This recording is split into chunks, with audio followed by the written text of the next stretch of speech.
ሰላም ፍቅርና ጤና በያላችሁበት ከናንተ ከውድ ቤተሰቦቼ ጋር ይሁን። እንደምን ቆያችሁኝ? እኔ ኢትዮጵያ ከፈለኝ ነኝ።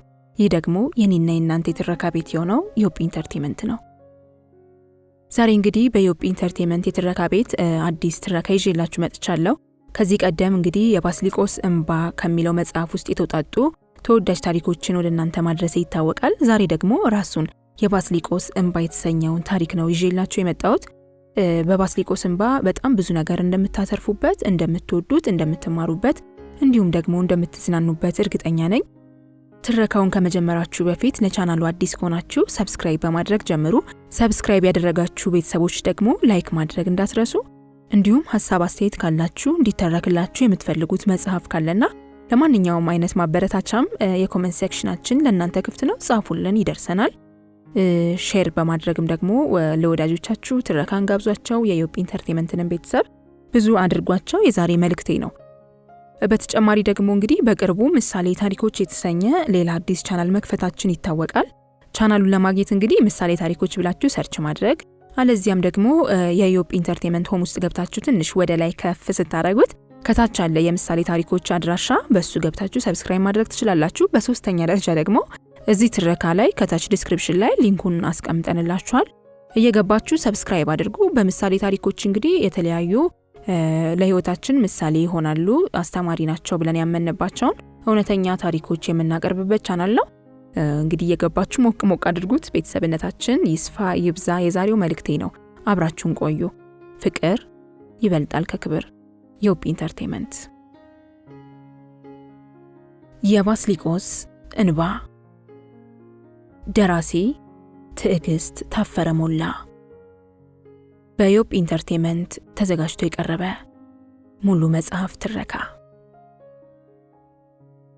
ዳባት ስደርስ ወደ ኋላ ተመለሽ የሚለኝ አንዳች ስሜት ቀስፎ ያዘኝ። ለምን መጣሁ አልኩ ገና ከአውቶቡስ መናኸሪያው ሳልወጣ። በዚህ የምቆየው የ3 ሳምንት ጊዜ ካሁኑ ታከተኝ። ከተማዋ እጅግ ጠባብ ብትሆንም ከኔ በቀር የአውቶቡሱ ሰዎች በሙሉ ማለት እችላለሁ ተቀባይ ያላቸው። ከመተማ፣ ከአዲስ አበባ፣ ከጎንደር ቅዱስ ዮሐንስን ወይም አዲስ ዓመትን ከቤተሰቦቻቸው ጋር ለማሳለፍ የሚመጡ ወጣቶች ከተቀባዮቻቸው ጋር የተናነቁ ይሳሳማሉ። እነሱን ማየትም ጠላሁ። ቻው እንገናኛለን አለኝ ከ1 እስከ 12ኛ ክፍል ድረስ አብሮኝ የተማረው ሞገስ። የትምህርት ውጤቱ ደካማ ስለነበር መተማ የተገኘውን ስራ ሲሰራ ከርሞ እናቱን ለማየት መምጣቱን ነግሮኛል። እሺ አልኩ ከመናኸሪያው የሚወጡትና የሚገቡትን አሻግሬ ያየሁ። ምን እንደምጠብቅ አላውቅም። አባቴ እንደምመጣ ስለማያውቅ ሊቀበለኝ አይመጣም። ማንን ነው የምጠብቀው?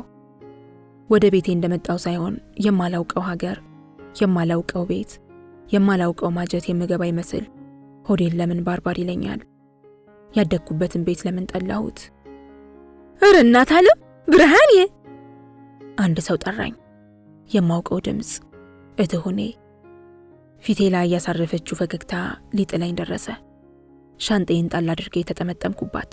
ሸካራ መዳፎቿ ፊቴን አፈሱት። ድርብርብ ከንፈሮቿ ጉንጮቼን በምራቅ አበሰበሱት። እቅፍ ስታደርገኝ ጀርቤ ላይ ያረፉት ክንዶቿ ጎረበጡኝ። ያዳፋ ጨርቋን የኩበሽታ ችዬ እኔም ጥብቅ አድርጌ ሳምኳት። በዚህ መሳሜ ውስጥ እድሜ እንደምመግባት አውቃለሁ። እናት ዓለም ረገኝ መጣሽ? አባትሽ መምጣትሽን ሰምቷል?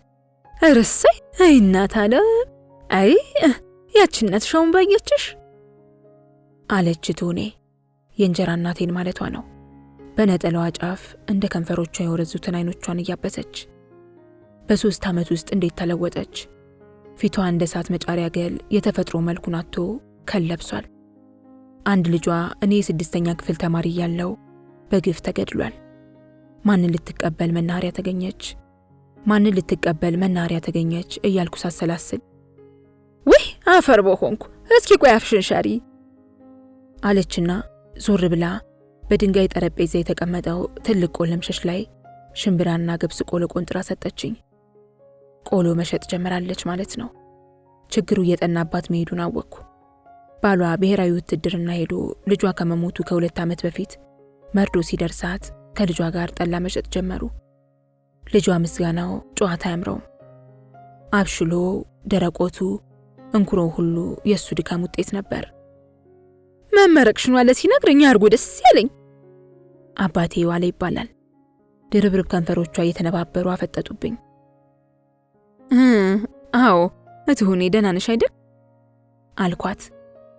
አይ ልጄ የዳባስ ሰው ውሎ ይግባ ምን ሆናለሁ እኔ አንቺ እናት እያደርኩ እየለመለምኩልሽ የዳባስ ሰው ውሎ ይግባ አለች።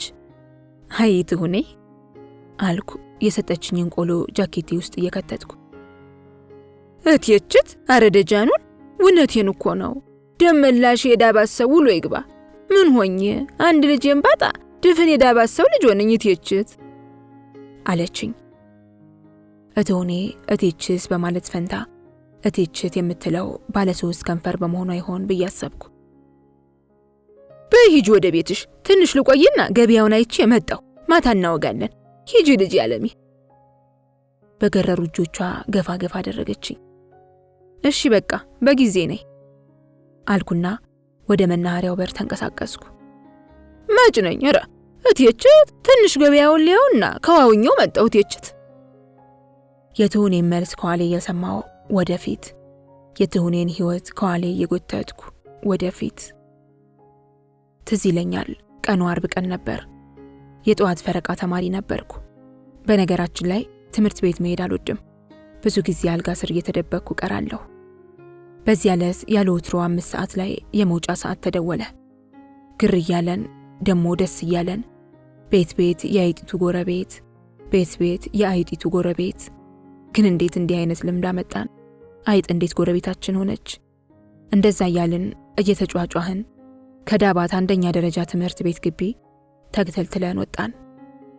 ሁሉ ነገር ግራ ያጋባል። ከተማዋ ሌላ ሆናለች። መምህራኑ፣ ዘበኛው፣ የመንገዱ ሰው ሁሉ ሌላ ሆኗል። ልጅ አዋቂው አንድ አይነት መልክ ይዟል።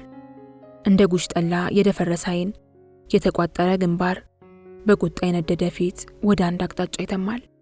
ምሳር፣ ደንጊያ፣ ቆመጥ ያልያዘ ሰው ቢኖር ገና ወግ ያልሰማነው ተማሪዎች ብቻ ነበርነ። ሰማዩ እንኳን ያን ቀን ሌላ ነበር። በሰማያዊ ጣራ ስር የሚንፎለፎል ጥጥ መሳይ ደመና ድንገተኛ እሳት የሚያጋየው መስሎ ላያችን ላይ ይንቀለቀላል። አየሩም ያን ቀን ሌላ ነበር። ንፋሱ አቧራውን እያነሳና እያፈረጠ ይቆጣል። መሬቱ ጥርሶቹን አግጥጦ እና ድቀው የሚል መስል ያጎነበሰ ሁሉ ድንጋይ አላጣም። ግራ ተጋብቼ ወደ አንድ አቅጣጫ ከሚተመው ጋር እየተሽለኮለኩ ስተም አባቴን ትልቅ ድንጋይ ይዞ ከህዝቡ ጋር እሳት ለብሶ እሳት ጎርሶ ደም ስሩ ገጹ ላይ ተነጥፎ አየሁት። ባባ ባባ እየጮኩ ተከተልኩት። አይሰማኝም። እትሁኔ ልጄን አይኔን እያለች ስትሮጥ አየኋት። እትሁኔ አትሰማኝም።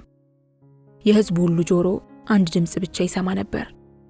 በግፍ እንደፈሰሰው የአቤል ደም፣ የትሁኔ ልጅ የምስጋናው ደም ጩኸት። ከስራውና ከቤተሰቡ በቀር ለምንም ነገር ግድ የለሹን አባቴን እንኳን ግድ ሰጥቶ ታየው። ያስፈራል። ህዝብ በአንድ ላይ በአንድ ጊዜ በአንድ ነገር ላይ ሲቆጣ ያስፈራል። ከየቤቱ የወጣው ሰው ፖሊስ ጣቢያ ሲደርስ ቁጣው ጨመረ። አውጡት አውጡት አውጡት። የያሪኮን ግንብ ያፈረሰው የጩኸት መዓት ደካማዋን የዳባት ፖሊስ ጣቢያንም ሊበታትናት ደረሰ። ፖሊስ በህዝቡ ላይ መሳሪያ አነጣጥሮ ሊመልስ ሞከረ። ህዝቡ ደረቱን ሰጠ። ህዝቡ ህይወቱን ሰጠ። ያስፈራል። ህዝብ በአንድ ላይ በአንድ ጊዜ በአንድ ነገር ላይ ሲቆጣ ያስፈራል። አውጡት አውጡት አውጡት አሉ። የፖሊስ ጣቢያው አዛዥ በከፍተኛ ድንጋጤ ተውጦ ድምፁ እየተንቀጠቀጠ ይገባኛል፣ ብትቆጡም ፍርዳችሁ ነው፣ ይገባኛል፣ ወንጀለኛውን በአስቸኳይ ለፍርድ እናቀርባለን ሲል ይሄ ሁሉ ቁጣ ምስጋናውን ለመግደል ነው ብዬ አሰብኩና ግራ ተጋባሁ። ምንም ሊገባኝ አልቻለም። አውጡት አውጡት። የህዝቡ መልስ ይሄ ብቻ ነበር። መስኪን ልጅ አለሜ ወይኔ። እትሁኔ ወደ አንድ አቅጣጫ እየተመለከተች መሬት ላይ ትንፈራፈራለች። የእሷን ዓይን ተከትዬ ሳይ 4 ወጣቶች ምስኪን ተሸክመው ከህዝብ መሃል ቆመዋል። ፊቱ በደም ስለተሸፈነ ያወቅኩት በልብሱ ነው። ዋይ ብዬ ጮኩ፣ እሪ አልኩ። የኔ ጩኸት ግን ለኔ ብቻ ነበር። አውጡት አውጡት ይላል ህዝቡ። አሁን ገና ገባኝ። ለቅሶዬን አቆምኩ። ጥጋብ ነፍቶት ካለ እሱ ሬሳ ምስጋናው አይቀበርም። አውጡ ዛሬ። የድሃ ልጅ ባገሩ ላይ ሰርቶ ይብላ። የድሃ ልጅ እናቱን አይርዳ። እንዴት ብንናቅ ነው? የሸጣትን የጠላ ሂሳብ ይዞ ጎንደር ሄዶ ለእናቱ አዲስ የፈረንጅ ቀሚስ ሊያመጣ ከቤቱ ወጣ።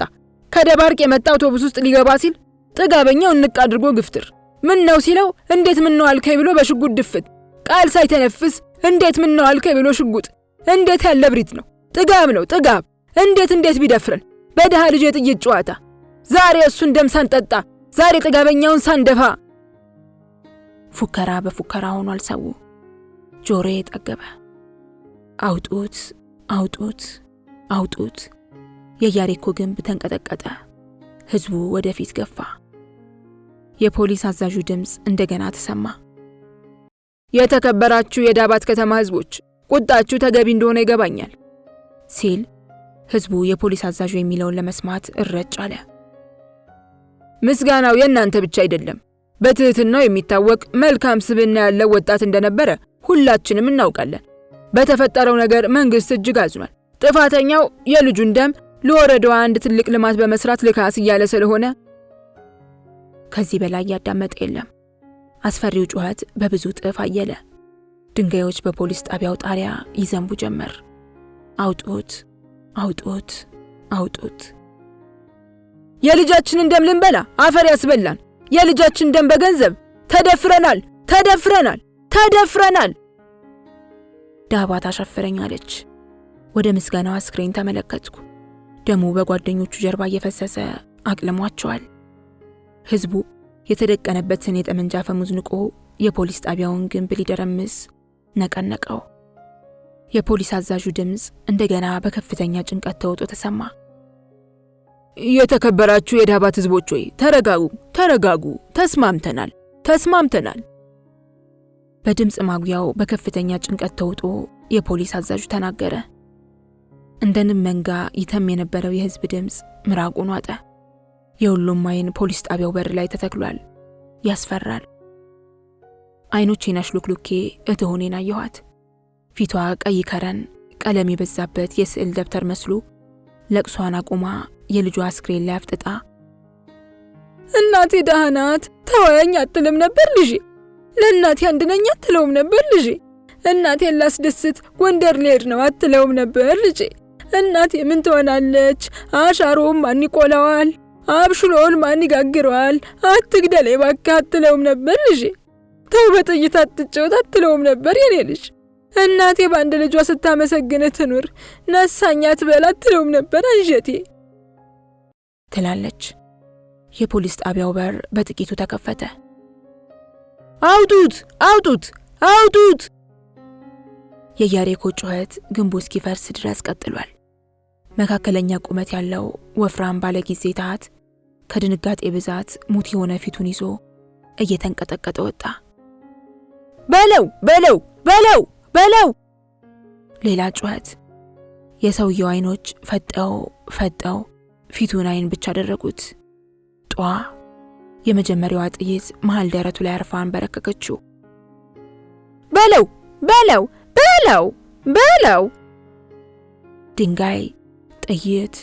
ድንጋይ ጥይት። ሰውየው ሰው መሆኑ ቀረ። እንደ ምስኪ አስክሬንም አልሆነም፣ ደም ብቻ። ምስጋናው ከዛ በኋላ በክብር ተቀበረ። ዳባት የልጇን የንጹህ ደም ጩኸት ሰማች። ግፈኛውን ቀጣች። ከዚያ ጊዜ ጀምሮ ተረሳች። የትውልድ ከተሜ ከመንገድ ስራው በቅርቡ ተቋድሳለች። መላ አገሪቱ በኖራ አቧራ ስለተሸፈነች መሃል ለመሃል የተዘረጋው አስፋልት መንገድ እንደ ታይታ ስራ ቃርሚያ ላይ የፈሰሰ ኑግ መስሏል። በኑጉ ላይ የተረማመድኩ ተሻገርኩና ሮመኛ ሰፈርን ወደ ቀኝ ትቼ ወደ ሰፈራችን ገሰገስኩ። አባቴ ናፍቆኛል። ባለ ሁለት ተካፋች በር ያለው ቤታችን እንደ ድሮ ገርበብ እንዳለ ነው። ከበሩ በስተቀኝ በኩል አባቴ ልብስ ስፌት መኪናው ላይ አቀርቅሮ እግርና እጁን ይንጣል። ሳየው ናፍቆት ያገረሸ፣ ሳየው ሆዴ ተላወሰ፣ ሳየው እንባ አይኖቼን ጋረደ። ራመድ አልኩና ብዬ ጮኩ። ከመቅጽበት ቀና አለ። ወደሱ ስሮጥ አየኝ። ከመቼው ከልብስ መስፊያው መኪና ላይ ተነሳ። ፊቴን አንገቱ ስር አድርጎ አቀፈኝ። አንገቱን ሳምኩ። የናፈቀኝ ጠረኑን ማኩ። ብርሃኔ መጣው ሳቲ መጣሽልኝ? እመዬ ዝም ብለሽ መጣሽ? በእጆቹ ጉንጮቼን ይዞ እየሳመኝ አከታትሎ ይጠይቀኛል። ፊቴን ቀዘቀዘኝ። ባባም እንደ ትሁኔ ሲስም ምራቅ መርጨት ጀመረ ብዬ አሰብኩና ጉንጬን በመዳፌ ጠርጌ ያየሁት ደም ነበር። የባባን ጣቶች ሳይ እሱን ገባውና ጣቱን አፍ ውስጥ ከቶ ደሙን መጠጥ አድርጎ ተፋው። ታዩ ይቆማል። ድንገት ስትጠሪኝ እኮ ደንግጬ መርፌው ደሙን እንዳዘራ፣ ደሙን እንደመጠጠ፣ ደሙን እንደተፋ መኖሩን አውቃለሁ። ሻንጣዬን ተሸክሞ በሩን ከፍቶ ቀድሞኝ ገባ። ዓለም ልጅሽ መጣች እኮ ዓለም። ወደ ጓዳ ዓለም ዓለም። አባቴ ጎበጥ ማለት ጀምሯል። አሮጌ ኮቱ መቀመጫው ላይ ቆርፍዳለች። አረ ያረደጃኑ ጊዮርጊስ ምን አሉ? እናቴ ከጓዳ ብቅ አለች። አባቴ የዓመት በዓል ገበያ ደርቶለት ከጥቂት ደቂቃ በቀር አላወራኝም። የደጅ መብራት አብርቶ ልብስ ስፌቱ ላይ ተደፍቷል። እናቴ ቡና አፍልታ በእኔ ምርቃት ምክንያት እንኳን ደስ አላችሁ እያሉ የሚመጡ ጎረቤቶቻችንን ታስተናግዳለች። የመስታወት እናት ወይዘሮ አስልካ ጭቅጭቆ ይዘው መጡ። የማሚት እናት ጃቅሊት ጨረርቴ እትሁኔ ቆሎዋን በቆለም ሸሻ መጡ። የቡና ቁርሱ በዛ፣ ጨዋታው ደራ። አንቺ እናቴ ብርሃኔ ሰውነት ግን አላገባሽም ምሳ አለች እትሁኔ አተኩራ ያየችኝ። አይኖቿ ወይበዋል። የሁሉም አይኖች ወደ እኔ መጡ። አልኩና በተቀመጥኩበት ተቁነጠነጥኩ። የዘንድሮ ልጅ ምን አለው ቁመት ብቻ። የኔዋም እኮ እንዲሁ ናት ቀውላላ። ባይሆን በኔ በእናቷ ወጣ ቁጥር መልኳ ደህና ነው እንጂ አሉ አስልካ። ከድሮ ጀምሮ ስለ ውበታቸው መተረክ አይሰለቻቸውም። መልኳን አመስግን የሚናገሩት እኩዬ ስለሆነችው ስለ መስታወት ነው። እናቴ ፍንጃሎቹን ለማለቅለቅ እንዳጎነበሰች ሹፈት በፊቷ አለፈ። እትሁኔ ድርብርብ ከንፈሮቿን ስትገሸልጣቸው ጥርሶቿን ሸፍነው ደረጃ ሰሩ። ጫቅሊት አይ ረባክ ዲሴቱ ማርያም አንቺ ደግሞ ዘላለም ዓለምሽን ራስሽን እንዳደነቅሽ በስጨት አለች። ከልጅነት እስከ እውቀቴ ከምሰማው የቡና ወግ አንዱ ይሄ ነው። የአስልካ ቁንጅናና የጫቅሊት ብስጭት። ጫቅሊትና ባለቤቷ ገብሬ ባሪያ ናቸው እያሉ ውስጥ ውስጡን ሰዎች ያሟቸዋል። የጫቅሊትን ከንፈር የሳመ እንጡል ይወርዳል። የጫቅሊትን እግር የተሸከመ እንደ ጓያ ምች ሰውነቱ ይለወሳል። የጫቅሊትን ጥቁር ፊት በጨለማ ይዳብሱት እንደው እንጂ አያዩትም። የጫቅሊትን እግር ያየ ለወፍጮ መጅ ይመኘዋል። በመካከላቸው ውስጥ ውስጡን ብዙ ይባባላሉ። መልኳ እስከሷ ተርፎ ይቀናል፣ እኔ ሰውነት አጣች አልኩ እንጂ አለች እትሁኔ አስልካን ገርመም አድርጋ። ሆሆሆይ እናንት ከልጄ ጋር ልታጣሉኝ ነው። እኔ ቆንጆ አይደለችም አላልኩ። አየሽ ብርሃኔ፣ እኔና አንቺን ለማጣላት አለቅላቂው በዛ፣ ወስዋሳ ሁላ አሉ አስልካ እነሱን በሚያበሽቅ ፈገግታ ቀይ ፊታቸውን አድምቀው። እንቅርታምና ረጅም አንገታቸውን ውቅራታቸው አስቦታል። ታናሼ ቤቢ ከመንደር ጨዋታው ተመለሰ። ተቃቅፈን ተሳስመን አጠገቤ ተቀመጠና አሁን እኮ ነው መምጣትሽን የሰማሁት ቁና ቁና እየተነፈሰ ተናገረ። እናቴ ወንድሜ እንደገባ ይሄ ጉደኛ ልጅ ምን እንዳለ ሳልነግራችሁ ስትል ገና ወንድሜ ያላለውን የፈጠራ ወሬ ለመስማት ጆሮ ሰጠው። እኔ ስራ ሲይዝ ዳባትን ህንጻ በህንጻ አድርጋታለሁ አይል መሰላችሁ አለችና ረጅም ሳቅሳቅች። ቡና አጣጯ በአንድነት ሳቁ። እኔ ወንድሜን አየሁት። ሳቅ ብሎ ይህች እናቴስ አላልኩም እኮ አንሾካሾከ። እንደው እኮ ይገርመኛል መንግስት የረሳትን አገር ይህ አንድ ፍሬ ልጅ ያቀና ይመስል። እናቴ በድጋሚ ሳቀች። ገና ካሁኑ ሁሉም ነገር ሰለቸኝ። ቀስ ብዬ ወደ ደጅ ወጣሁ። ኤልሳ አንገቱን ደፍቶ ጨርቅ የሚሰፋው አባቴ ላይ ትጮኻለች። ዋለ ደግሞ ችግር አለብህ። ለዓመት ባል ሶፋ ጨርቅ ካልደረሰ ለመቼ ሊሆን ነው? እጭ እንደምታደርሱልኝ እሺ ብለህ ተቀበልክ። ይደርሳል አልኩሽ። ሌሊቱን ስሰፋ ስለማድር ያንቺ ጠዋት ይደርሳል። አባቴ ቀና ብሎም ሳያያት አንድ ሱሪ የቀመቀመ ይመልሳል። አረ ወደዛ ገንዘቤን ከፍዬ ልመና። ቢጨንቀኝ እኔን ስታይ ዝም እንድትል ጉሮሬን ጠረኩ። አረ ብርሃኔ መተሻል አለችና ሳመችኝ። አባቴ ፋታ አገኘ። ጉድ አንቺ አደግሽ እኮ ትምህርት አለቀ? አዎ አልኩ። እኔ ልጅ ሆኜ እሷ የሰፈራችን ቄንጦ እንደነበረች አስታውሳለሁ። ጂንስ ሱሪ በሸሚዝ ለብሳ ቦርሳን ጠልጥላ በሰፈራችን ስታልፍ ጨዋታችንን አቋርጠን ቄንጦ ቄንጦ ቄንጦ እያልን እስከ ሩቅ መንገድ እንከተላት ነበር። ከወንድ ጋር ስታልፍ ሸሌ እያልን ድንጋይ እንወረውርባት ነበር። ከወንድ ጋር የሚሄዱ የሰፈራችን ሴቶችን እየተሳደብን ስናባርር ወንዱ ሊያስቆመን ከሞከረ ስድቡ ደሱ ይዞራል። ወደ ኋላ እያፈገፈግን አረ የገረድ ልጅስ እስኪ ወንድ ጫፋችንን እንካን የበለጠ እናንገራግረዋለን። ኤልሳ እኔን አፈረች መሰለኝ። ዋለ እንግዲህ ነጋደራ ብላ ሌላ ወሬ ሳታበዛ ሄደች። ሕፃኑም ትልቁም ያለ አካባቢው ልማድ አባቴን ዋለ እያሉ አንጠልጥላ ይጠሩታል። ከፍቅር አይደለም። በወጣትነቱ እኛን ለማሳደግ ደፋ ቀና ሲል የወጣቱ ወግ አልደረሰውም። በሽምግልናው ደግሞ ለእኛ ጥሪት ለመተው ልብስ ስፌቱ ላይ ተኮድኩዶ ስለሚውል ልብሱ የዘገየበት ሁሉ እንደ አንድ ፍሬ ልጅ እንደፈለገ ሲናገረው ይውላል። ልጅ የሚወደደው እስከምን ነው? የአባቴ ፍቅር ታዛ የለውም። ልስልስ ድንጋይ ላይ እየተቀመጥኩ ኤልሳ ዳባት መኖር ጀመረች ብዬ ባባን ጠየቅኩት። አዎ አንቺ ዩኒቨርሲቲ እንደገባሽ ከሸሂዳ መጣች። ቀበሌ 2 ቦርድ የወጣውን የዘነበ ልጅ አግብታ ሱቅ መሳይ ከፍተው እየኖሩ ነው። ባባ ትናንሽ አይኖቹን የሚጠቀጥቀው ጨርቅና ክር ላይ እንደተከለ መለሰልኝ። አባቴን አንጋጥጄ የጎን አየሁት። ጸጉሩ፣ ጺሙ፣ ቅንድቡ ሳይቀር ሸብቷል። ስራ በዛብህ አይደል? የሚቆረጥ ጨርቅ ካለ አምጣ እስኪ አልኩ። በአንድ ጎኑ የተከመረ የሚሰፋ አሮጌ ልብስ ተቆልሏል። አረ የቀበጥሽ ናት። አርፈሽ ቁጭ በይ። ደሞ ገና ከመምጣትሽ ምን በወጣሽ ልጄ? ቆጣ ብሎ ገልመጥ አደረገኝ። ግድ የለም አልደከመኝም እኮ ባባ፣ አምጣ ዝም ብለህ። ይልቅ አጫውቺኝ፣ አዲስ አበባ እንዴት ናት አለኝ። አዲስ አበባ እስካሁን በተማሪያኝ ሳያት ጥሩ ናት፣ እንግዲህ ወደፊት ብዬ ዝም አልኩ። ባባ ቀና ብሎ አየኝና እዛው ይሻላል ብሎ ጠየቀኝ። የመጨረሻ ዓመት ላይ አንድ የግል ድርጅት ለተወሰነ ወራት ሰርቼ ነበር። እነሱ እንደተመረኩ እንደሚቀጥሩኝ ቃል ገብተውልኛል። እዚህ መጥቼ ስራ ፍለጋ ከመንከራተት ያገኘሁትን እድል ብጠቀም አይሻልም? ደግሞ ትምህርቴን ለማሻሻል ይረዱኛል። ባባ ተዘቅዝቃ የተሰቀለችው መርፌ ጨርቅ ላይ ያስረገደ ስራ ማግኘቱማ መልካም ነው ልጅ አለ። ድምፁ ግን ሻክሮ ነበር። በዚህ መካከል በቅርቡ የገዛው ስልክ ጠርቶ ታናሹ እንደሚያመጣና ሰጠኝ። ምህረት ናት። ሄሎ ስል ገና ብርሃን አንቺ ሰላም ገባው እንኳን አይባልም ስትል ሳቄ መጣ። ስታኮርፍ ወደ ታች የምትወድቅ ትንሽና እንጥልጥል ከንፈሯን አሰብኩ።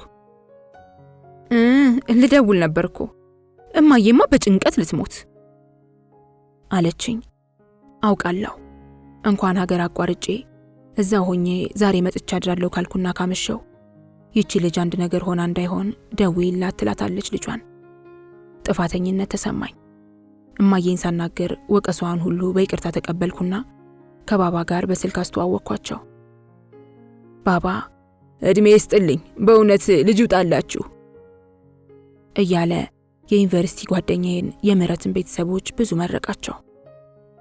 እኔን ያወቀ ሁሉ ስለ አባቴ ጠባይና አኗኗር ያውቃል። የኔ አፍ መፍቻ እሱ ነው። የኔ ክብር የእርሱ ውርደት ዋጋ ነው። እኔ ፍቅር ቢኖረኝ ከሱ የተማርኩት ነው። ለራሱ የሚያስፈልገውን ጠልቶ ለኔ የሆኑ በመሆን የፍቅርን ታዛ ለመኖር አሳይቶኛል። እሱ የሚወደኝ ራሱን ረስቶ ነው። እኔ ታዲያ የፍቅሩ ባለዳ እንዴት ካፌ ላውጣው? እንዴት ስለሱ ማውጋት ይነሰኝ? እሱ በልጅነቴ ጎፈሬ ነቃሼ፣ ገላዬን አጣቢ፣ ካፉ መንጥቆ የሚያጎርሰኝ ሆዱን እኔ ውስጥ የከተተ ሰው ነው። ጥሩ ሰዎች ናቸው አንቺ ሙዬ አለኝ ስልኩን ስንጨርስ። በጣም የምርቃቴ እኮ ትራንስፖርቱን እንቻለው ይምጣ ብለው ነበር አልኩት። ታዲያ መችናልሽኝ? ደሞስ ሌላ ባልችል የመኪና ክራይ ከፍዬ መምጣት ሊያቅተኝ ነው? ዝም ብለሽ ቀኑን ሳትነግሪኝ ተመረቅሽ አለ። ምን ያደርጋል ትርፉ ድካም ነው። ባይሆን አሁን ስራ ሲይዝ ትመጣና ትንሽ አርፈ ትመለሳለህ። አይ ስትመረቂ ነበር እንጂ ስራዬን እንዴት አድርጌ? ደንበኛ እኮ አንዴ ከሸሸ አይመለስም። የስራው ነገር ሞቱ ነው። መቼ ይሆን ከዚህ አንገቱን ደፍቶ ከሚውልበት የልብስ ስፌት መኪና ቀን አድርጌ የማሳርፈው? መቼ ይሆን እንደ መስታወት አባት ያለ ሐሳብ ዝንብጥ ብሎ ሰክሮ ሲንገዳገድ የማየው? ማንም ሰው ከኩያው ጋር ቢጫወት እንደማይጠላው ቃለሁ። ባባም ጠላ ቤት ቁጭ ብሎ ቢጫወት አይጠላም። ግን የሱ ትከሻ ብዙ ሸክም አለው። ልጆቼ ሲላል በልጅ ቆዳ የተቀበረ ያለ ይመስል። እነ ምህረት እኮ ብታይ ሲወዱኝ ስለው ልጅ ብሩክ አይደለሽ ማን ይጠላሻል አለኝ። ገንዘብ ሁሉ ሊሰጡኝ ይፈልጋሉ፣ እኔ ይሻልላቸውም እንጂ ልጆች እያስጠናው ገንዘብ እንዳገኝ ሁኔታዎችን ያመቻቹልኝም እነሱ ናቸው። ባባ ላፍታ የሚሰፋውን ጨርቅ ለቆ እጆቹን ወደ ሰማይ ዘረጋና ተመስገን የፈጠርከኝ አምላክ፣ እንኳን የሰው መውደዱን ለልጄ ሰጠህልኝ አለ። እያሳዘነኝ ዝም ብዬ አየሁት። እኔ እኮ ጠዋት ማታ የምለምነው ይህንን ነው፣ ልጄን ከነገረኛ ከጨንገረኛ አታውልብኝ ይለዋለሁ። ባባ በዚህ ማብራሪያ ብዙ እንዲገፋበት አልፈለኩም። እንበይ ሳይመጣ ተሽቀዳድሜ እስኪ ዝም ብዬ ከመቀመጥ የሆነ ነገር ልርዳህ አልኩና ገና ሊሰፋ የከመረውን ልብስ ስጎትት እሙዬ እባክሽ ደክሞሻል፣ ዝም ብለሽ አጫውቺኝ አለ ለዘብ ብሎ። ከረር አድርጎ ስላልከለከለኝ ተደፋፈርኩ። እኮ እየተጫወትን የሆነ ነገር ልስራ አልኩና አንድ አሮጌ ጨርቅ ሱሪ መዘዝኩ። እሺ በይ። አዎ እሱ ሱሪ እንደውም አስቸኳይ ነው፣ ጫኔ ልዋጭ ልብስ የለኝም ቶሎ አድርስ ብሎ ቅድም ለልጅ የላከው አለኝ። ጫኔ የወይዘሮ አስልካ ባለቤት የመስታወት አባት ናቸው። በዳባት ወረዳ መጠጥ ደፋሪ በሳቸው ልክ አይገኝም። የጋሽ ጫኔን ሱሪ አገላብጫ አየሁና ቀዳዳ ሳጣ ምኑን የሚሰፋው ባባ ብዬ ጠየቅኩት። ትናንትና እስከዚህ ድረስ አጥበበላ ካለኝ አጥበቤ ብልክ ዛሬ ደግሞ ምን ነው የጫኔ ወገብ አንገትን ያለህ ማን ነው አስፋው ብሎ ላከ አለና ባባ ላፍታ ፈገግ አለ። ጥርሶቹን ሳይ ደስ ይለኛል። ያፍታ ፈገግታው የዘላለም ደስታ የሆነ ይመስል። የጋሽ ጫኔን ሱሪ ገልብጬ የተሰፋበትን ክር ለመበተን የክሩኑን ለማግኘት በእጄ ስዳስስ ሻከረኝ። አይኖቼን አጥብቤ ሳይ የሱሪው ወገብ በቅጫም ተለስኗል። ልብ ብዬ ሳስተውል ደግሞ ቅጫም ያረገዙ ነጫጭ ቅማሎች ይርመሰመሳሉ። ተጸየፍኩ። አፌ ምራቅ ሞላ። ነገር ግን አባቴ መጸየፌን አይቶ እንዳላግዘው ሊከለክለኝ ስለሚችል ሳያየኝ ቶሎ ብዬ አንዱን ክር በጥሼ መፍታት ጀመርኩ። እና አዲስ አበባ ነው መኖር ምሻው እያልሽ ነው እምዬ? አይሻልም አባዬ? እስኪ ፈጣሪ እርዳሽ አለ ባባ የሚሰፋውን ልብስ አንዴ ሸረር አድርጎ ጨርቁን እያመቻቸ። እኔ እኮ በልጅነቴ እንዲሄድኩ እዛው ቀርቼ ቢሆን እስካሁን የአዲስ አበባ ጌታ ነበርኩ፣ ግን ደግሞ እናንተን አላገኝም ነበር። ሸረር ማሽኑን ምን ልታደርግ ሄደህ ነው ግን አልኩ።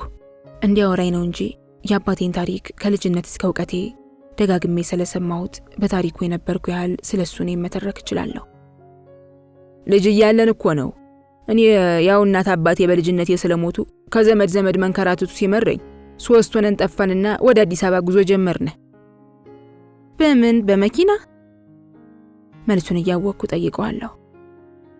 ኧረ የቀበጥሽ ናት።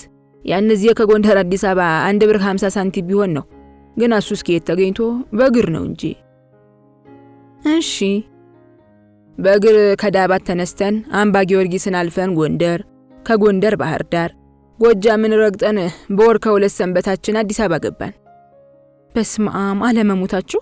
ከጎንደር አዲስ አበባ እኮ 750 ኪሎ ሜትር ነው አልኩ። ታዲያሳ አሁን አዲስ አበባ ገባንልሽና ቁልጭ ሆነ። የኩሊው ክፋት መከራ ነው መቼም። ምን ይበላ የት ይታደር። ነፍሱን ይማረውና አንድ አምሳሉ የሚባል ሀብታም ነጋዴ የጎንደር ሰው ነበር። እሱ ማርበረ እንዳለ እንድንተኛ ፈቀደልን። ግን ያም ባላገር እያለ በገጠሪነታችን እያሾፈ በኩርኩም ካልቀመስኳችሁ ያም ተነስቶ የሰራናትን ሳንቲም አምጡ ሆነ። እናንተ ዝም ትላላችሁ እንዴ? ይቺ እንዴ ከአዲስ አበባ ያመጣኋት ደስ ያለችኝ ቃል ስለሆነች አሁንም ከጨዋታዬ መሃል ደባልቃታለሁ። እኛ ለአገሩ ባዳ ብንፈራ ሲፈረድብናል። አንድ ቀን ግን አንዱ እዛ ጎንደር በደር እንደምናድርበት ቦታ መጥቶ ቀን ከሰራችሁት ፍራንክ አምጡ አለ። የለንም ብንል ምን ብንል ውቢ ነፍቶት ሊሰማም መሰለሽ። እንግዲህስ ትዕግስት በዛልኩልሽና እኔ አባትሽ በሽመል ፈሱን አስረጭቼ የለቀኩት። ከዛ ወዲያ ትንሽ ተከበርኩ። እንደዚህ ደግሞ አሁንም ኢሚግሬሽን ቢሮ የሆነው በዚያን ጊዜ አስተዳደር ቢሮ ነበር። እኔ እንግዲህ ከዛ በፊት ስለ ሊስትሮ የማውቀው ነገር የለም። ስንቆአለሉዬ ደክሞኛል። እንደ አግዳሚ ያለች ወንበር ሳገኝ ወህ ብዬ ቁጭ አልኩ። አንዱ ጠረንገሎ ባሪያ መጥቶ ተነስ አለኝ። አልነሳም አልኩ። መጀመሪያ ልጁ ግራ ተጋባ። ጫማ ሊያስጠርግ ነው ብሎ እንዳያስብ ባዶ እግሬን ነኝ። እሺ። አሁን በጋሽ ጫኔ ተባዮች የተቋጠረውን ፊቴን ፈትቼ ፈገግ አልኩ። የማውቀውን ታሪክ ስለሚያወራልኝ ለሚያስቅ ቀድሜ መሳቅ፣ ለሚያሳዝነው ቀድሜ ማዘን ልማድ ይሆናል። ኧረ ተነስልኝ ቢለኝ በእጅ አልልም አልኩ። እኔ የመሰለኝ እኮ እኔን አስነስቶ እሱ ሊቀመጥ ነው።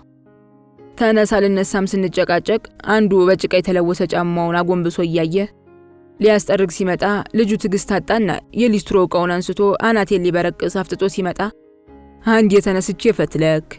ኧረ ሮጥክ። እንደ አዲስ ወሬ ያስቀኛል። እንግዳማ ቆሜ የምታለው ኋላ ራቅ ብዬ ሳይ ያ ባለ ቆዳ ጫማ ወንበሩ ላይ ቁጭ አለ። ከኔ ጋር የተጣላው ልጅ ቆርጠጥ ብሎ ተቀመጠና ጫማውን ይወለውልልኝ ጀመር። መቼም እንደዛ ጊዜ ተገርም ያላውቅ ጫማ መጥረግ እንጀራ ይሆናል ብዬ አላስብም ነበራ። እና አንተ ምን ሰራህ አልኩ። መች ቆየው ሸክሟ ምኑ አሞካከርኩና አራገር የማሬ ብዬ ምልስ ነው እንጂ። በምን ስትመለሱም በግር? ምን እንደሚመልስልኝ ስለማውቅ ፈገግታ ያስቀድሞ ከፊቴ ጠፋ። እንግዲያማ በመኪና ገንዘቡ የተገንቶ በእግር መኳተል ነው እንጂ ሰው እናት አባት ከሌለው መንከራተት የት ይቀርለታል አለና ትንሽ ዝም ብሎ ግን እንኳን ወደ ሀገር የተመለስኩ እግዚአብሔር እናንተን ፍጥረት ሰጠኝ አለ። ዝም ተባብለን በየራሳችን ሐሳብ ነጉደን ብዙ ቆየን። ወዲያው ቡናውን አክትመው እነትሁኔ ተክተልትለው ወደ ደጅ ወጡ። አንቺ እኛንቺን ብለን መተን ከአባትሽ ተለጥፈሻል አሉ ወይዘሮ አስልካ። አልኩና በድንጋጤ ተነስቼ ቆምኩ።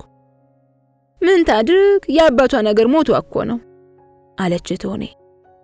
ልትሄዱ ነው አለ ባባ ፊቱን ወደ እነሱ ሳይመልስ።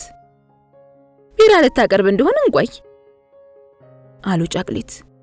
ወጉ ቀርቶ እናቴ ከሰዎቹ ኋላ ሆና ሾፈች።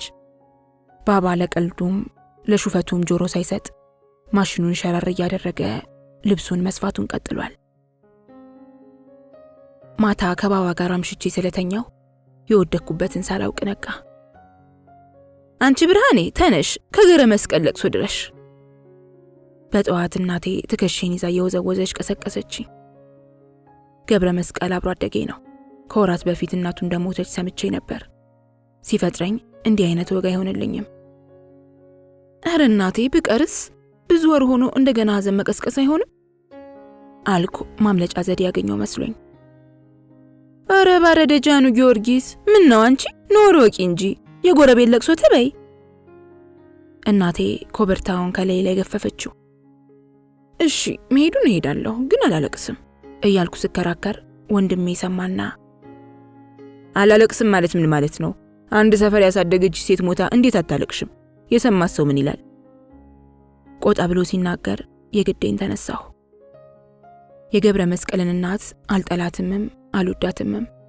ሞቷን ስሰማ በጊዜው እንደማንኛውም ሰው አዝኛለሁ። አሁን እንዴት ያለ ጩኸት እንዴት ያለን ባል ይመጣልኝ ነው። ተጨነኩ። ያለ ውድ በግዴ ልብሴን ለብሼ ነጠሌን ዘቅዝቄና እናቴን አስከትዬ ከቤት ወጣሁ። አባቴ ልብስ ስፌቱን ለሊት ተነስቶ ተያይዞታል። ቀና ብሎ አይቶ እመዬ ወዴት ትሄጂ ነው አለኝ። አንዴ እኔን አንዴ የተዘቀዘቀ ነጠላዬን እያየ የገብረ መስቀልን ለቅሶ ትድረስ እንጂ እንግዲህ ልጅነት የለ ሰውስ ኩራት ይመስሏል እንጂ ስትል እናቴ አባቴ ሙሉ ለሙሉ በሐሳቧ ተስማምቶ አዎ በሂጂ ደረስ ብለሽ ነይ አለኝና የኤልሳን ሶፋ ጨርቅ ወደ መስፋቱ ተመለሰ። እሺ አንቺ ለቅሶን ጀምሪልኝ አልኩ እናቴን በልምምጥ ወደ ጎን እያየሁ። ደግሞ መናጆ ከሆንኩሽ ምን አነሰሽና ነው ያው በይምትይኝ? እናቴ ላለመሳቅ አፈነችው እንጂ ፍርሃቴ ሳቋን እንዳመጣ ያስታውቅባታል። ወደ እነ ገብሬ ቤት ስንደርስ ጭንቀቴ ጨመረ። ዝም ብዬ ገብቼ ቁጭ እንዳለል ልጆቹ ይቀየሙኛል ብዬ አሰብኩ። መንገዱ ደግሞ ሲሰልጠው ከመቼው ደረስን። ቆርቆሮውን የግቢ በር ከፍተን እንደገባን በር ላይ እነየ ፊቷን እየታጠበች አየኋት። ልቤ ድው ድው እያለች እናቴን አስቀድሜ ወደ ዋናው ቤት ስቀርብ ግቡ ግቡ አለችና እነየ ፊቷን መታጠብ ትታ ወደ ውስጥ ገባች። እናቴ ጀምሪው እንደማለት ጠቀሰችኝ። ግራ እጄን ጭንቅላቴ ላይ አሳርፌ እናቴ እናቴ ብዬ አንዴ ጩኸቴን ለቀኩት። እነየ ከውስጥ ተቀበለችኝ። ብርሃንዬ ተጎዳንልሽ እናት አለሜ እያለች ጩኸቱን አቀለጠችው። ወደ ውስጥ እንደገባው እንደ ደንቦ ራሴን ባልያዝኩበት እጄ የነየን አንገት ያዝኩ። እናቴ እንዳድራሽነቷ ረጋ ብላ በሩ ስር ቆማ ታለቅሳለች። ከጓዳ የሟች ባለቤት የገብረ መስቀል አባት አቶ ክንፈ ለቅሶውን ከሳል ደባልቀው ወጡ። ትዳሬ ጓዴ የእሳቸውንም አንገት በእናቴ ጥቅሻ አስተዋሽነት ያዝኩ። የውሸት ጩኸት ያስጠላኝ። እንባ ባይኔ ሊኳል አልቻለም። ትንሽ ቆይቶ ገብረ መስቀል አይኑን እያሻሸ ከጓዳ ወጣ። የሱንም አንገት ያዝኩ። እናቴ አለ በለሆሳስ። ድምጼ ቀፈፈኝ። ማስመሰል እጅግ ከባድ ነው። ብዙ ሰው በየቀኑ በየለቅሶ ቤቱ ሲያስመስልና ድራማ ሲሰራ ይውላል።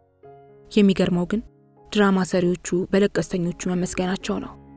አሁን እንደኔ ድራማ ከሚሰራ ይልቅ ቤቱ ሆኖ ነፍስ ይማር የሚል ሰው አይሻልም ብዬ አሰብኩ። በሉ እስቲ ቁጭ ብላችሁ አልቅሱ፣ እናንተም ሐዘን ከርሞባችኋል። እሷም ከመንገድ ገና ትናንት መግባቷ ነው አለች እናቴ። አይኖቼን ወዲያው በጨምቀም አንዲት ዘለላም ባል ይወጣኝ አልቻለም። እያላዘንኩ ተሽቀዳድሜ ቁጭ አልኩ። አንገቴን ደፍቼ አሁንም በነጠላዬ ጥለት አይኖቼንና ፍንጬን እያሻው እነፋነፋለሁ። መምጣቷን እኮ አልሰማሁም፣ ትናንት መጣቻ አሉ የገብረ መስቀል አባት። አዎ ትላንት ማምሻውን መጣች። እንደገባች ካልሄድኩ ስትል ተይ መንገዱ ለሻል ደግሞ ለቅሶ ጠዋት ነው ብለን አሳደርናት አለች እናቴ። ምን ታድርግ አሳድጋት አይደል አሉ የገብረ መስቀል አባት በእግራቸው መሬቱን እየጠበጠቡ። እኔ ሳቂ ሊመጣ ምንም አልቀረኝ። አንዲት ዘለላም ባልወጣ ብሎ እንደፈተነኝ እያወቁ ይወሻሻሉ። ቀስ በቀስ ሁላችንም ከውሸቱ ንፍንፋችን እየጸዳን ቤቱ ጸጥ ረጭ አለ። ምርቃት እንዴት ነበር አሉ። ቀና ብዬ ልሙጥ ፊቴን ላለማሳየት እየጣርኩ ጥሩ ነው ባጭሩ መለስኩ። ምን ተምራ ኖራ ነው? የድምጻቸው አቅጣጫ ወደ እናቴ ስለነበር ዝም አልኩ። ኧረ በረደጃኑ አንቱኔን ሰው ብለውኝ ነው ምኑን አውቄው አለች እናቴ። ሂሳብ ነክ ነው አላቸው ገብረ መስቀል። ከከከከከ እንዲያ ነው እንጂ አሉ። በጨረፍታ ሳያቸው በፈገግታ ይመለከቱኛል። ሳቄ መጣ። ከደቂቃ በፊት ሲያለቅስ የነበረ ፊት እንዴት ባንዴ ይስቃል። አበጀሽ፣ አረ እንኳን ደስ ያለሽ ልጅ ሲሉ እናቴ ሌላ ጥቅሻ መጣች። ተነሽ ተገናኛቸው። ተነስቼ ጉልበታቸው ላይ ተደፋው። አረ ጠላትሽ ይደፋ ነይልኝ እስኪ። ግንጭሌን ይዘው እያዟዟሩ ጉንጬን ሳሙኝ። ለጥቄ እነየን ለጥቄ የገብረ መስቀልን ሳምኩና ቁጭ አልኩ። እስኪ ነይ እነያለም ቡናፊ አሉ አቶ ክንፈ። አረ በማልዳው ማን ይጠጣል ብለው አለችና እናቴ እነየ ከተቀመጠችበት እንዳትነሳ ከለከለች። አፍታ ሳንቆይ እነየ ገብረ መስቀልና እኔ ስለ ካምፓስ ሕይወት፣ ጋሽ ክንፉና እናቴ ስለ ገብረ መስቀል እናት ቤተሰቦች የውርስ ጥያቄ እያነሳን እንጥል ጀመር። በመሃል ወደ እናቴ ወሬ ጆሮዬን ጣል ሳደርግ ከየት የመጣ ወርቅን የሚሉት ስትል ሰማኋት። እንጃኔ ምን አውቅላቸው ዛሯ ነግሮናል ይላሉ አሉና አቶ ክንፈ ሳቃቸውን ለቀቁት። ሟች የገብረ መስቀል እናት ቀንደኛ ቲያትረኛ እንደነበሩ አስታውሳለሁ። ዓመት በዓል ሲመጣ ወይም እንዲሁ ደስ ባላቸው ቀን ዛሬ ወረደ እያሉ የሌለባቸውን ቆሌ ስም እየጠሩ ይደነክራሉ። አንዴ ባላቸው እያመሹ ሲያስቸግሯቸው ዛሬ ወረዳሉና እየተመሸ እየተመጣ ከሁለት ልጆች አንድ እንዳታጣ እያሉ አጓሩ። ጋሽ ክንፉ ለብዙ ጊዜ እውነት መስሏቸው ማምሸት እርም ይሁንብኝ ብለው ዛሩን ሲከበክቡ ኖረው በሂደት ውሸት እንደሆነ ሲገለጥላቸው እኔ አላወጋውም ይሄንን ዛር ብዬ ቆረቆንዳው ወጥቶ እብቁ ያለየ ብለው ግጥም ገጥመው ያውቃሉ። ከለቅሶ ቤት እንደወጣን እኔ መስታወትን ማግኘት ስለፈለኩ ነጠሌን በወጉ ለብሼ ወደ ቀበሌ አንድ ሄድኩ። መስታወት ለእኔ የልጅነት ጓደኛዬ ብቻ አይደለችም፣ ሕይወትን ከኔ ቀድማ የምታጣጥም መጽሐፌም ጭምር ነበረች። አባ ብሩ ገድል እየሄድን አፋፍ ላይ ቁጭ ብለን ስናወጋ እንውል ነበር። በመልክ ወይዘሮ አስልካ እንደሚሉት በሳቸው ባትወጣም ቅላታቸውን አላጣችም። ቀጭን ረጅም ሆና እንደ እናቷ ሰልካካ አፍንጫ ሳይሆን አጭር ከወደ ጫፉ እንደተቀረጸ እርሳስ የሾላ አፍንጫ አላት። አይኖቿን ወዳቸዋለሁ። ጠባብ ግን በሽፋሽፍት የተከበቡ በዱር ውስጥ የሚኖሩ መብራት ናቸው። በአጠቃላይ የደስ ያላት ውብ ሴት ናት ጓደኛዬ። ተሎ ለመድረስ ስለጓጓው በየመንገዱ የማገኘውን ሰው ሰላም ላለመንሳት ነጠሌን በደንብ ተከናንቤ በመስጊዱ በኩል ቁልቁል ወደ እነ መስታወት ቤት ወረድኩ። መስታወት የ12ኛ ክፍል መልቀቂያ ውጤት ስላላመጣች ዘመድ ቤት ውስጥ ሱቅ ከፍቶላት ሸቀጣ ሸቀጥ ስትሸጥ ትውላለች። ዩኒቨርሲቲ ሆኜ ከሚደርሰኝ ደብዳቤ የአባቴና የእሷን በጉጉት ጠብቀው ነበር። አንዴ ስለያዛት አዲስ ፍቅር ትምህርት ቤት ስንመላለስ ይጠብቁኝ የነበሩትን ወንዶች ቁጥር ታውቂያለሽ። ለማንም ግድ እንዳልነበረኝም ታስታውሻለሽ።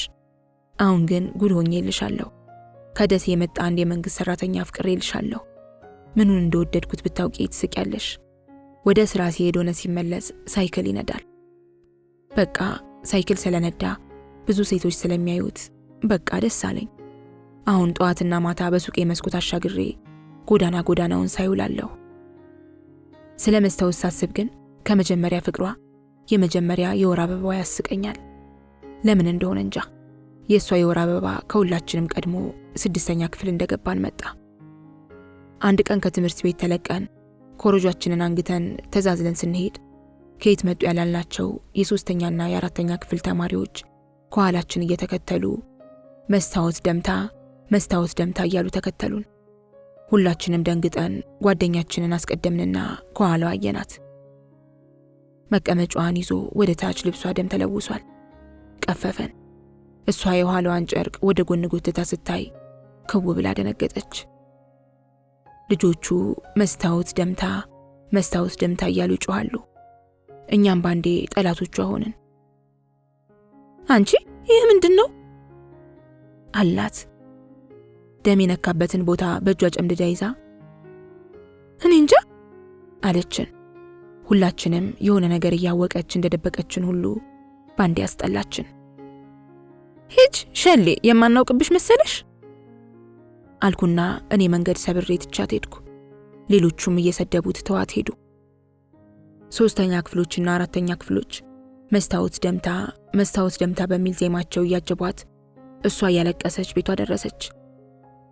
ከፍ ካልን በኋላ ስትነግሬ ደግሞ ቤት እንደገባች አባቷ ጫኔ የባለገች መስሏቸው ገርፈዋታል። የነ መስታወት ቤት አጥር የለውም። ገርበብ ያለ ወንበር ለአመል ያህል አንኳኩቼ ወደ ውስጥ ከፈትኩት። የአራስ ቤት ሽታ አፍንጫዬን ሰነፈጠኝ። ድንግዝግዝ ባለው ብርሃን አጥርቼ ማየት ተስኖኝ እዚህ ቤት አልኩ። ብርሃኔ አለኝ አንድ ድክም ያለ ድምፅ። ብርሃኔ ነይ እዚህ ነኝ። መስታወት ናት። የታመመች መሰለኝ። ደነገጥኩ። ድምፅ ወደ ሰማሁበት እግሬን ስጎትት መምጣትሽን እኮ ማታ ናንዬ ስትነግረኝ። እሷ ከተኛችበት ቀና ለማለት እየጣረች ታወራለች። ናንዬ የምትላት እናቷን ወይዘሮ አስልካን ነው። ምን ሆነሽ ነው አመመሽ? ሳቅ ስትል ጥርሶቿን በድንግዝግዙ ብርሃን አየኋቸው። እየሳምኳት ያልጠበቅኩትን ድምፅ ሰማሁ። የራስ ሕፃን ድምፅ። እንዴ ይች እንዴ ጥማኛለች። ወለድኩ እንዳትይኝ ብቻ የእውነት ደነገጥኩ። የሁሉ ነገር መለማመጄ እሷ ናት። ስለ ወር አበባ፣ ስለ የመጀመሪያ ፍቅር፣ አሁን ደግሞ ስለ መጀመሪያ ልጅ። አውቄን ያልጻፍኩልሽ ለሁሉም ሰው እንዳትነግሯት ብዬ አስጠንቅቄያለሁ አለችና ልጇን እንዳየው የገላለጠችልኝ ደሞ አሁንም ሸሌ ብለሽ ትተሽኝ ሂጂ አሉሽ ብላ የምወድላትን ሳቋን ለቀቀችው። ተገርሜያለሁ። ስንት ቀንሽ ነው አልኩ የሕፃኑን ሚጢጢ እጆች እየሳምኩ። ክርስትናው ባለፈው ሳምንት አለፈ አለችና ልትስመኝ ጠጋለች። ስስማት የጓደኛዬን ጠረን አጣሁት። አይኖቼን ሕፃኑ ላይ ተክዬ ሳይክል ነጁ ነው ብዬ ጠየኳት። ራሷን ባወንታ ነቀነቀች። ተጋባችሁ? አይ ጓደኛዬ አንገቷን ደፋች። ምን ነው? አጋጣሚ ነው እርግዝና የተፈጠረው። እንጋባ ስለው ደግሞ እሱ ኮንትራቱን ጨርሶ ወደ ሌላ ሀገር ሊዛወር ስለነበር ከኔ ጋር ካልሄድሽ አለኝ። ታዲያ አሻቲውም ነበር? እሱ እዛ፣ አንቺ እዚህ ምን ትሰሪያለሽ? አንቺ ደግሞ ያወቅሽ ያያለ ማን ትቼ ሄዳለሁ አለችና ደረቷን እያከከች ትክዝ አለች። ያያ አባቷ ነው። ማታ ያየሁት የጋሽ ተጫኒ ሱሪ ቅጫምና ቅማል ትዝ አለኝ። ቀን በሰላም ሲሰራ ውሎ ማታ ከጠላ ቤት የሚነቀለው በመስታወት ስድብ ብቻ ነው። አንተ የገረድ ልጅ አናትህን ሳልልልህ ተነስ ብላ ስታፈጥባቸው ከጠላ ቤቱ ፈትለክ ብለው ሲወጡ ነፍሳቸውን አያውቁም። አባቷን አታከብርም እያሉ ብዙ ሰዎች እንደሚረግሟት ሰማለሁ። እሷ የሌለች ቀን መንገድ ላይ አድሮ ጠዋት ወደ ቤተ ክርስቲያንና ወደ ስራ የሚሄድ ሰው ይቀሰቅሰዋል። ቀን ደግሞ በተራው ሲሰድባት ይውላል። እኔ አባቴን ወዳለሁ እላለሁ። አባቴ ለኔ ሲል ምን የማይሆነው አለ? ታዲያ እየተወደደ የማይወደድ ማን ነው? የመስታወት ፍቅር ግን ብልጫለሁ። ቀን ቀን ስካር ሲለቃቸው የጋሽ ጫኔ ስድብ ታነቁ ታነቁ ያስብላል። አንቺ ወራዳ ልክስክስ፣ እድልሽ ሰንካላ፣ ጓደኞችሽ የትና የት ደርሰዋል፣ አንቺን የስር ትርመጠመጫለሽ። ማታ ሲሰክሩ ግን ንግስት ትሆናለች።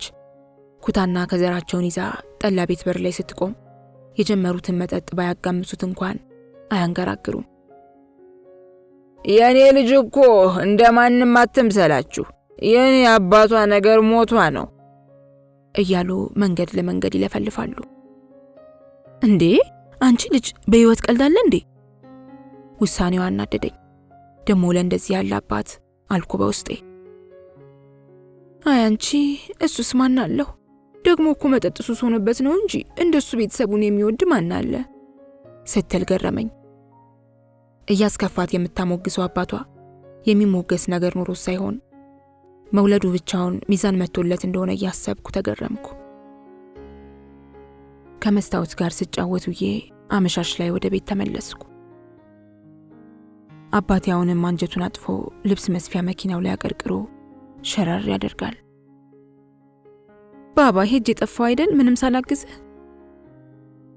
አልኮት አጠገቡ እንደደረስኩ ቀና ብሎ በቁጣ ፈጠጠብኝና ምንድነው ዙረት መውደድ መሳሳት ቤት ተደፍተሽ ትይ አለኝ። አረ ጓደኛዬ ቤት በልቻለሁ፣ ይልቅ አንተን ሳላግዝህ አልኩ እንጂ አልኩ። የተለየ ጥበብ የማይጠይቅ ስፌት ከሆነ እሞካክራለሁ። ሄዲያ ያልቀጠሩሽን ልስራ ከምትይ አርፈሽ ቤትሽ ቁጭ ባልሽ። ይህችን ሳምንት በላ አድርገሽ ሰውነትሽ መልስ እንዳይል ዙረትሽ መከራ። ባባ ተነጫነጨ። ቢችል እንደ ግመል ውሃ ለ6 ወር የሚቆይ ምግብ በሆድ ያሸክሞ ቢልከኝ ይወዳል። ይልቅስ አንተ ምሳ በልተሃል አልኩት። ባዶ አፉን እንደዋለ በትንፋሹ ጠረን ጠረጠርኩ።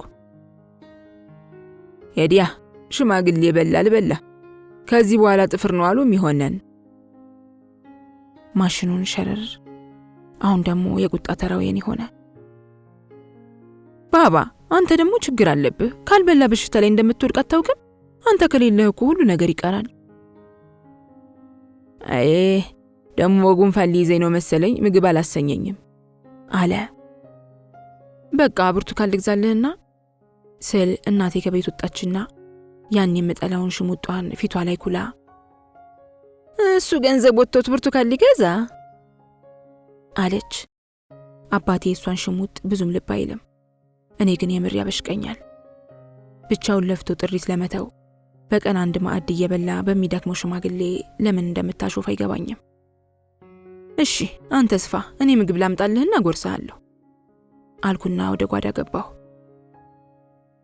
አረ የረጃኑ ጊዮርጊስ በአገር ሰላም ደጅ ሲበላ ሰው ምን ይላል አለች እናቴ።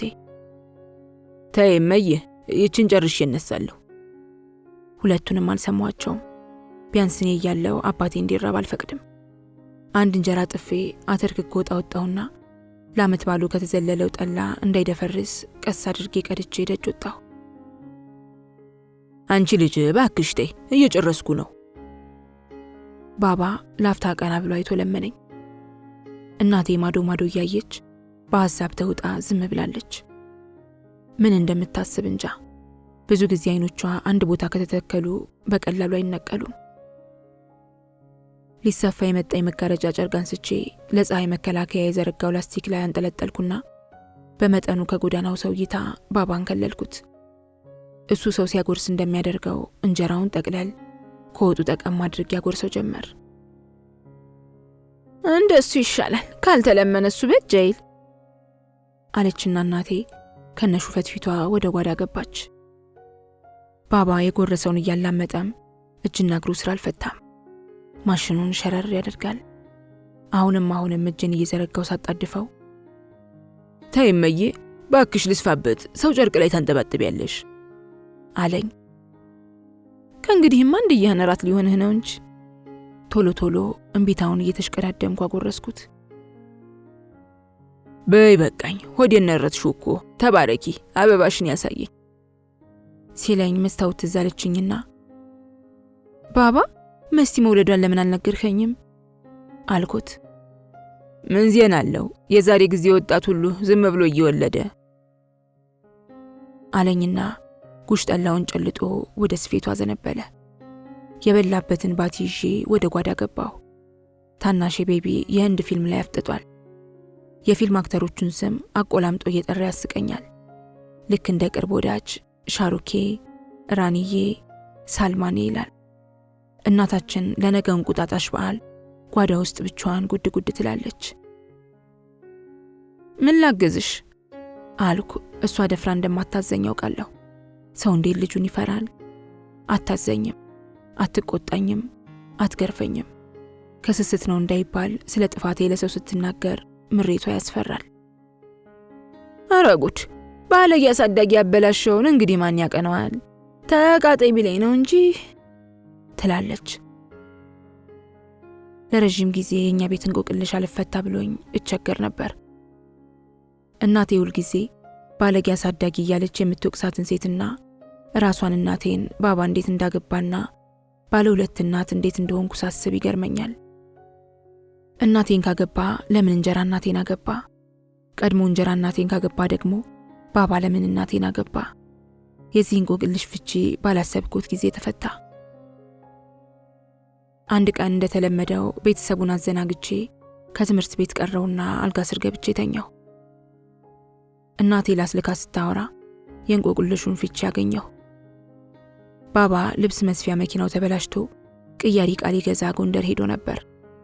ያን ሰሞን አስልካና እናቴ እፍ ብለው ነፍሰው ስለነበር ሌላ ሰው ሳይጨምሩ ቡና አፍልተው ያወጋሉ። እኔ አልጋ ስር ተጋድሜ እንቅልፍ ድፍት ምልስ እያደረገኝ ነበር። ድንገት የቆጥ የባጡን ወቅተውና እንደው አንቺ አለምዬ በሞቴ ንገሪኝ፣ ያኔ ከመኪናው ሲያወርድሽ አበራ ራሱ መሆኑን አውቀሽ ነበር አሉ አስልካ።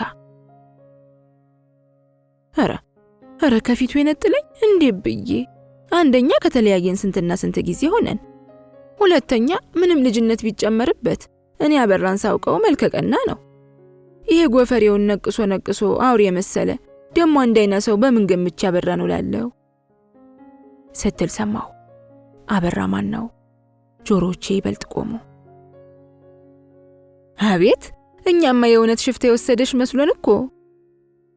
አስልካ ልክ እንደ ልጃቸው መስታወት ዘመናዊ ሳቃላቸው። ከትከት ይሉና ወደ መቁረጫው ኦሆ የሚል ድምጽ ያወጣሉ። እየሳቁ እስቲ ባክሽ አጫውጪ ልሳቅ፣ እሱ ግን አውቆ እየጠበቀ ነበር ማለት ነው አሉ። ምንድነው የሚያወሩት? ኧረ ውሸት ምን ያደርጋል? ማወቅስ አላወቀም። ያው ማግባቴን ሲሰማ አዝኖ ትቶት ነበር። ያን ቀንኛ መተማ የምትኖር የዋለ እህት ክርስትና ጠርታነ ማለዳ ተነሳንልውና እኔም ልጄን ምን በመሰላን ቀልብ ያዝዬ ሰላም አግባነ ብለን ከቤታችን ወጣን። ኋላ በጎንደር አድርገን ጭልጋን አልፈን አውላላ ስንደርስ መቼም መንገዱን አይተውት እንደሆነ እልም ያለ በረሃ ነው። ሞቃቱ ልጄን እያንገበገባት እሪ ስትል ጊዜ አውርጄ ለዋለ ሰጥቼው ክንዱን አንተርሷት እያለ የምንሄድበት አውቶቡስ ድንገት ቀጥ አለ። እሺ ይላሉ አስልካ ፉት እያሉ። ፉታቸው የትሁኔን ያህል ባይሆንም ጆሮን የሚሰረስር ዜማ አለው። ሰው ሁሉ ሽፍታ ሽፍታ እያለ ተሸበረ። እኔም ሲሉ ሰማ እንደሆነ እንጂ የትም ብሄድ ሽፍታ ገጥሞኝ ስለማያውቅ ደነገጥኩ። አንዱ ቀለበቱን አውልቆ አፉ ውስጥ ያስገባል፣ ሌላዋ የአንገት ሐብሏን ጉያዋ ውስጥ ትወሽቃለች። ትርምስ ሆነ። በመሃል ቡናዋን ፉት ልትል ወጓን ስታቋርጥ ሳላስበው ከተኛውበት አልጋ ስር ሆኜ እቁነጠነጣለሁ። ኤዲያ ልፉ ብሏቸው እንጂ የተደበቀ ወርቅ ከሽፍታ ይሊያመልጥ አሉ አስልካ። ድምጻቸው ከፍ ዝቅ ሲል የጠጡበትን ፍንጃል እየመለሱ እንደሚሆን ገመትኩ። እዛ እናቴ ከዛ ለማለት ከዛ ማለት ይቀናታል። እዛ እኔም ከዋለ ጋር ገና እንደተጋባነ የገዛልኝን ወርቅ ቀለበቱንም የአንገት ሐብሉንም አድርጌ ነበር። በዛም ላይ ብርሃኔን ገና መጫት ነኝ። መቼም ቅላት ይህ ነው አይሉትም። ዘራፊዎቹ ከፊት ወንበር ጀምረው ፍተሻ ያዙ። ቀለበት ብለው ከጣት ያልወጣለ። እሱን ተውኩና የአንገት ሐብሌን የጠጉር መሐረቤ ውስጥ ድብቅ አደረኩት። መቼም ብርሃኔ አሁን እንዲህ ዝምተኛ ልትሆን ለቅሶ አረፍት የለውም። እሪ ስትል ከዋለ ልቀበላት ዞር ስል ዋለ አንዱ ሽፍታ ላይ አፍጥጦልዎታል። መለስ ብዬ ስመለከት ጠጉሯን ደስ የሚያህል ጥቁር አንድ አይና ሰው የአንገት ልብሱን አፍንጫው አጋማሽ ድረስ ጠምጥሞ በዛች አንድ አይኗ ፍጦ ወደኔ ያያል። እሺ ይላሉ አስልካ። የኔ ልብ ለወሬው ከመጓጓት ብዛት ልትፈርጥ ደርሳለች። ኧረ ባረደ ጃኑ ጊዮርጊስ ብርክ ያዘኝ። ማስፈራራቱ እኮ ምኑ ተጫውቶ ያቻ አንድ አይኑ ጌጤ ላይ ተተክላ ልላወስ ስትል ሳይ ምን የነሎጥ አገር ገሞራ አሁን በተነሳና ሳቱ በፈጀኝ አልኩ። የእናቴ አባት የገጠር ቄስ ስለነበሩ አልፎ አልፎ ወጓን በመጽሐፍ ቅዱስ ታሪክ ማሟሸት ትችልበታለች። በቃ ተተክሎ ዝም አለ አሉ አስልካም ተመስጠው። ኧረ ባረደ ጃኑ ትክክል ዋለ ሁኔታው አላማረው ኖሮ እንኪ እስኪ ያዣት ብሎ ብርሃኔን ሊያስታቀፈኝ ሲል የአንድ አይና ግብረ አበሮቹን ምን እንዳላቸው እንጃ ዝርፊያውን ትተው ወደኔ መጡና እጅ የለቀም አደረጉኝ። ከፍርሃት የተነሳ መጮህ እንኳን አልቻልኩም። ዋለ ብቻ ልቀቋት ይላል። እሺ አረቴ ማን ሰምቶ ተነሽ ቀጥ ብሎ አንድ ወጠምሻ ጎተተኝ።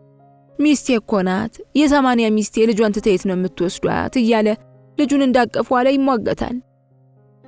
አንድ አይናው ጎበዝ ፍጠኑ አለና ለጭፍሮቹ ትእዛዝ ሰጥቶ ዋለ ላይ ሽጉጥ አውጥቶ ደቀነበት ስትል አሁን የሆነ ያህል ሰበከኝ። እሺ አስልካ እሺ ብቻ ሆነዋል። እዛ ፈራ ተባ እያለ ሲያጉረመርም የነበረ ተጓዡላ ድምጡ ጥፍት ዋለ ልጁን በክንዱ እንዳቀፈ እልህ እየተናነቀው ስለፈጠረ ልጃችንን እናሳድግበት ባለቤቴን ተዋት እያለ ይመጠነዋል። ሰውየው ወይ ፍንክች አፍጡኑ ሰዳት ይላል ለጭፍሮቹ። እኔ አውቶቡሱን መደገፊያ እያያዝኩ እግሬን ወለሉ ላይ ለመትከል ሞክራለሁ። ግን ለ4-5 ሽፍታ ተይዤ ቤት ምን አቅም ይኖረኝ? ተውኝ ልቀቁኝ ልጄን ብል ረዲያ ማን ሰምቶኝ? ወይ ኧረ ያድርስ ነው ድንገት ከራስ ልጅሽ ከባለቤትሽ የሚነጥል ሲመጣ አሉ አስልካ። እንግዳሳ አንድ ሽማግሌ ጠጉር ቆራጭ ቀበሌ 3 የሚኖሩ ነበሩ። እንደምንም ደፈር ብለው ልጅ የባክተው እመጫቷን መውሰድ ላንተም ደግ አይደለም ሲሉት ብቻ ያን ሽጉጥ አዙሮ በሰደፉ ጭንቅላታቸውን እንካቀመስ ሲላቸው ደማቸው ባንደዚህ በፊታቸው ከምብል አለ። ወይ አፈር በሆንኩ ያለዳቸው እቴ አስልካ ከንፈራቸውን መጠጡ። ዋለ ትግስት አጣ። ልጁን እንደያዘ ባንድ እጁ ጉሮሮን ንቅ ፍጥርቅ ሲያደርገው ያቻ እንዳይን ፍጥጥ ስትል እናቴ አስልካ ካፏ ነጥቀው እንዲያ ነው እንጂ ከጥቃት ሞት ይሻላል እያሉ እንደመፎከር ቃጣቸው። ኤዲያ ምን ዋጋ አለው ሽጉጡ ወደ ልጅ ዞራ ምራቄን ዋጥኩ። እሺ አስልካ እንደገና ተመሰጡ። በፈጠረህ ልጄን ተው፣ እኔ ሄዳለሁ ልጄን ብዬ ጮኳ። እኔን የያዙኝ ሽፍቶች እኔን ትተው ዋል ላይ ሰፈሩበት። እሱ አዛ መስሎት ልጁን እንዳቀፈ የሽፍታ አንገት አንቆ ሊለቅ ነው ስትል አይ ባባ ገና ድሮ ነው ለካ በእኔ ተቃጠልከው። ለምን እኔን ጣል አድርገህ በደንብ አላነከውም ነበር አልኩ በውስጤ። እሺ ይላሉ አስልካ። መቼም ውሸት ምን ያደርጋል፣ የዳባስ ሰው ጨክኖ አይጨክንም። ዋለን እንደ ጌሾ ከሚወቅጡት ሰዎች እንደምንም ገላገለው። ብርሃን የምሪ ትላለች ስትል ደግሞ ባባ አየህ ገና ባራስ ቤት ነው ጥብቅናዬን የጀመርኩልህ አልኩ። ዋለን ደብድ አደረገው። በአንድ እጁ ልጁን አንቆ ይዞ ሰውን እየገፈታተረ ተውት እኔና ልጄን ይግደለን፣ እናቷን አታ ልጄስ ምን ትሆናለች እያለ ለያዥ ለገራዥ አስቸገረ። የአንድ አይና ጥይት መቸገረው። እንደገና ሽጉጡን ድግን ሲያደርግ ተወርውሬ እግሩ ስር ድፍት አልኩና እኔ ሄዳለሁ እባክህ ተተኩስ ብዬ ለምን አደረኩት። እግሩ ስር ካሁን እኔንም በሰደፍ አለኝ ብዬ አንጋጥጬ ሳየው ያቻ አንድ አይና ውስጥ የማልገልጠው ርህራህ ያየው። አፈሙዙን ከኋላ ላይ መልሶ ቀጤ ቀደሚ ብሎ ሲጮህብኝ ብቻ ተነስቼ ዞር ብዬም ሳላይ በራሴ እግር ካውቶቡስ ወጣሁ። ዋለ ዝም አሉ አስልካ። ምን ዝም ይላል? ዓለም ሄድሽ ልጅሽን ትተሽ ሄድሽ እያለ ይጮሃል። ብርሃኔም አሁን እንዲህ ዝምተኛ ልትሆን እሪ ትላለች። እናቴ ለኔና ለአባቴ ስትይ የማታውቂውን ሽፍታ ተከተልሽ? እንባዬ መጣ። ወዲያው የመተማ አስተዳደር መኪና ናት አሉ። በአውራ ጎዳናው አቧራውን እያቦነነች ከሩቅ ስትመጣ ጭፍሮቹን እኔን ተሸክመው ሲቀድሙ አቧራ ከኋላ እየገነነ ወደ ጫካው ገባነ። በስመ አብ ወልድ፣ እንደው በሰዓቱ ምን መስሎሽ ይሆን?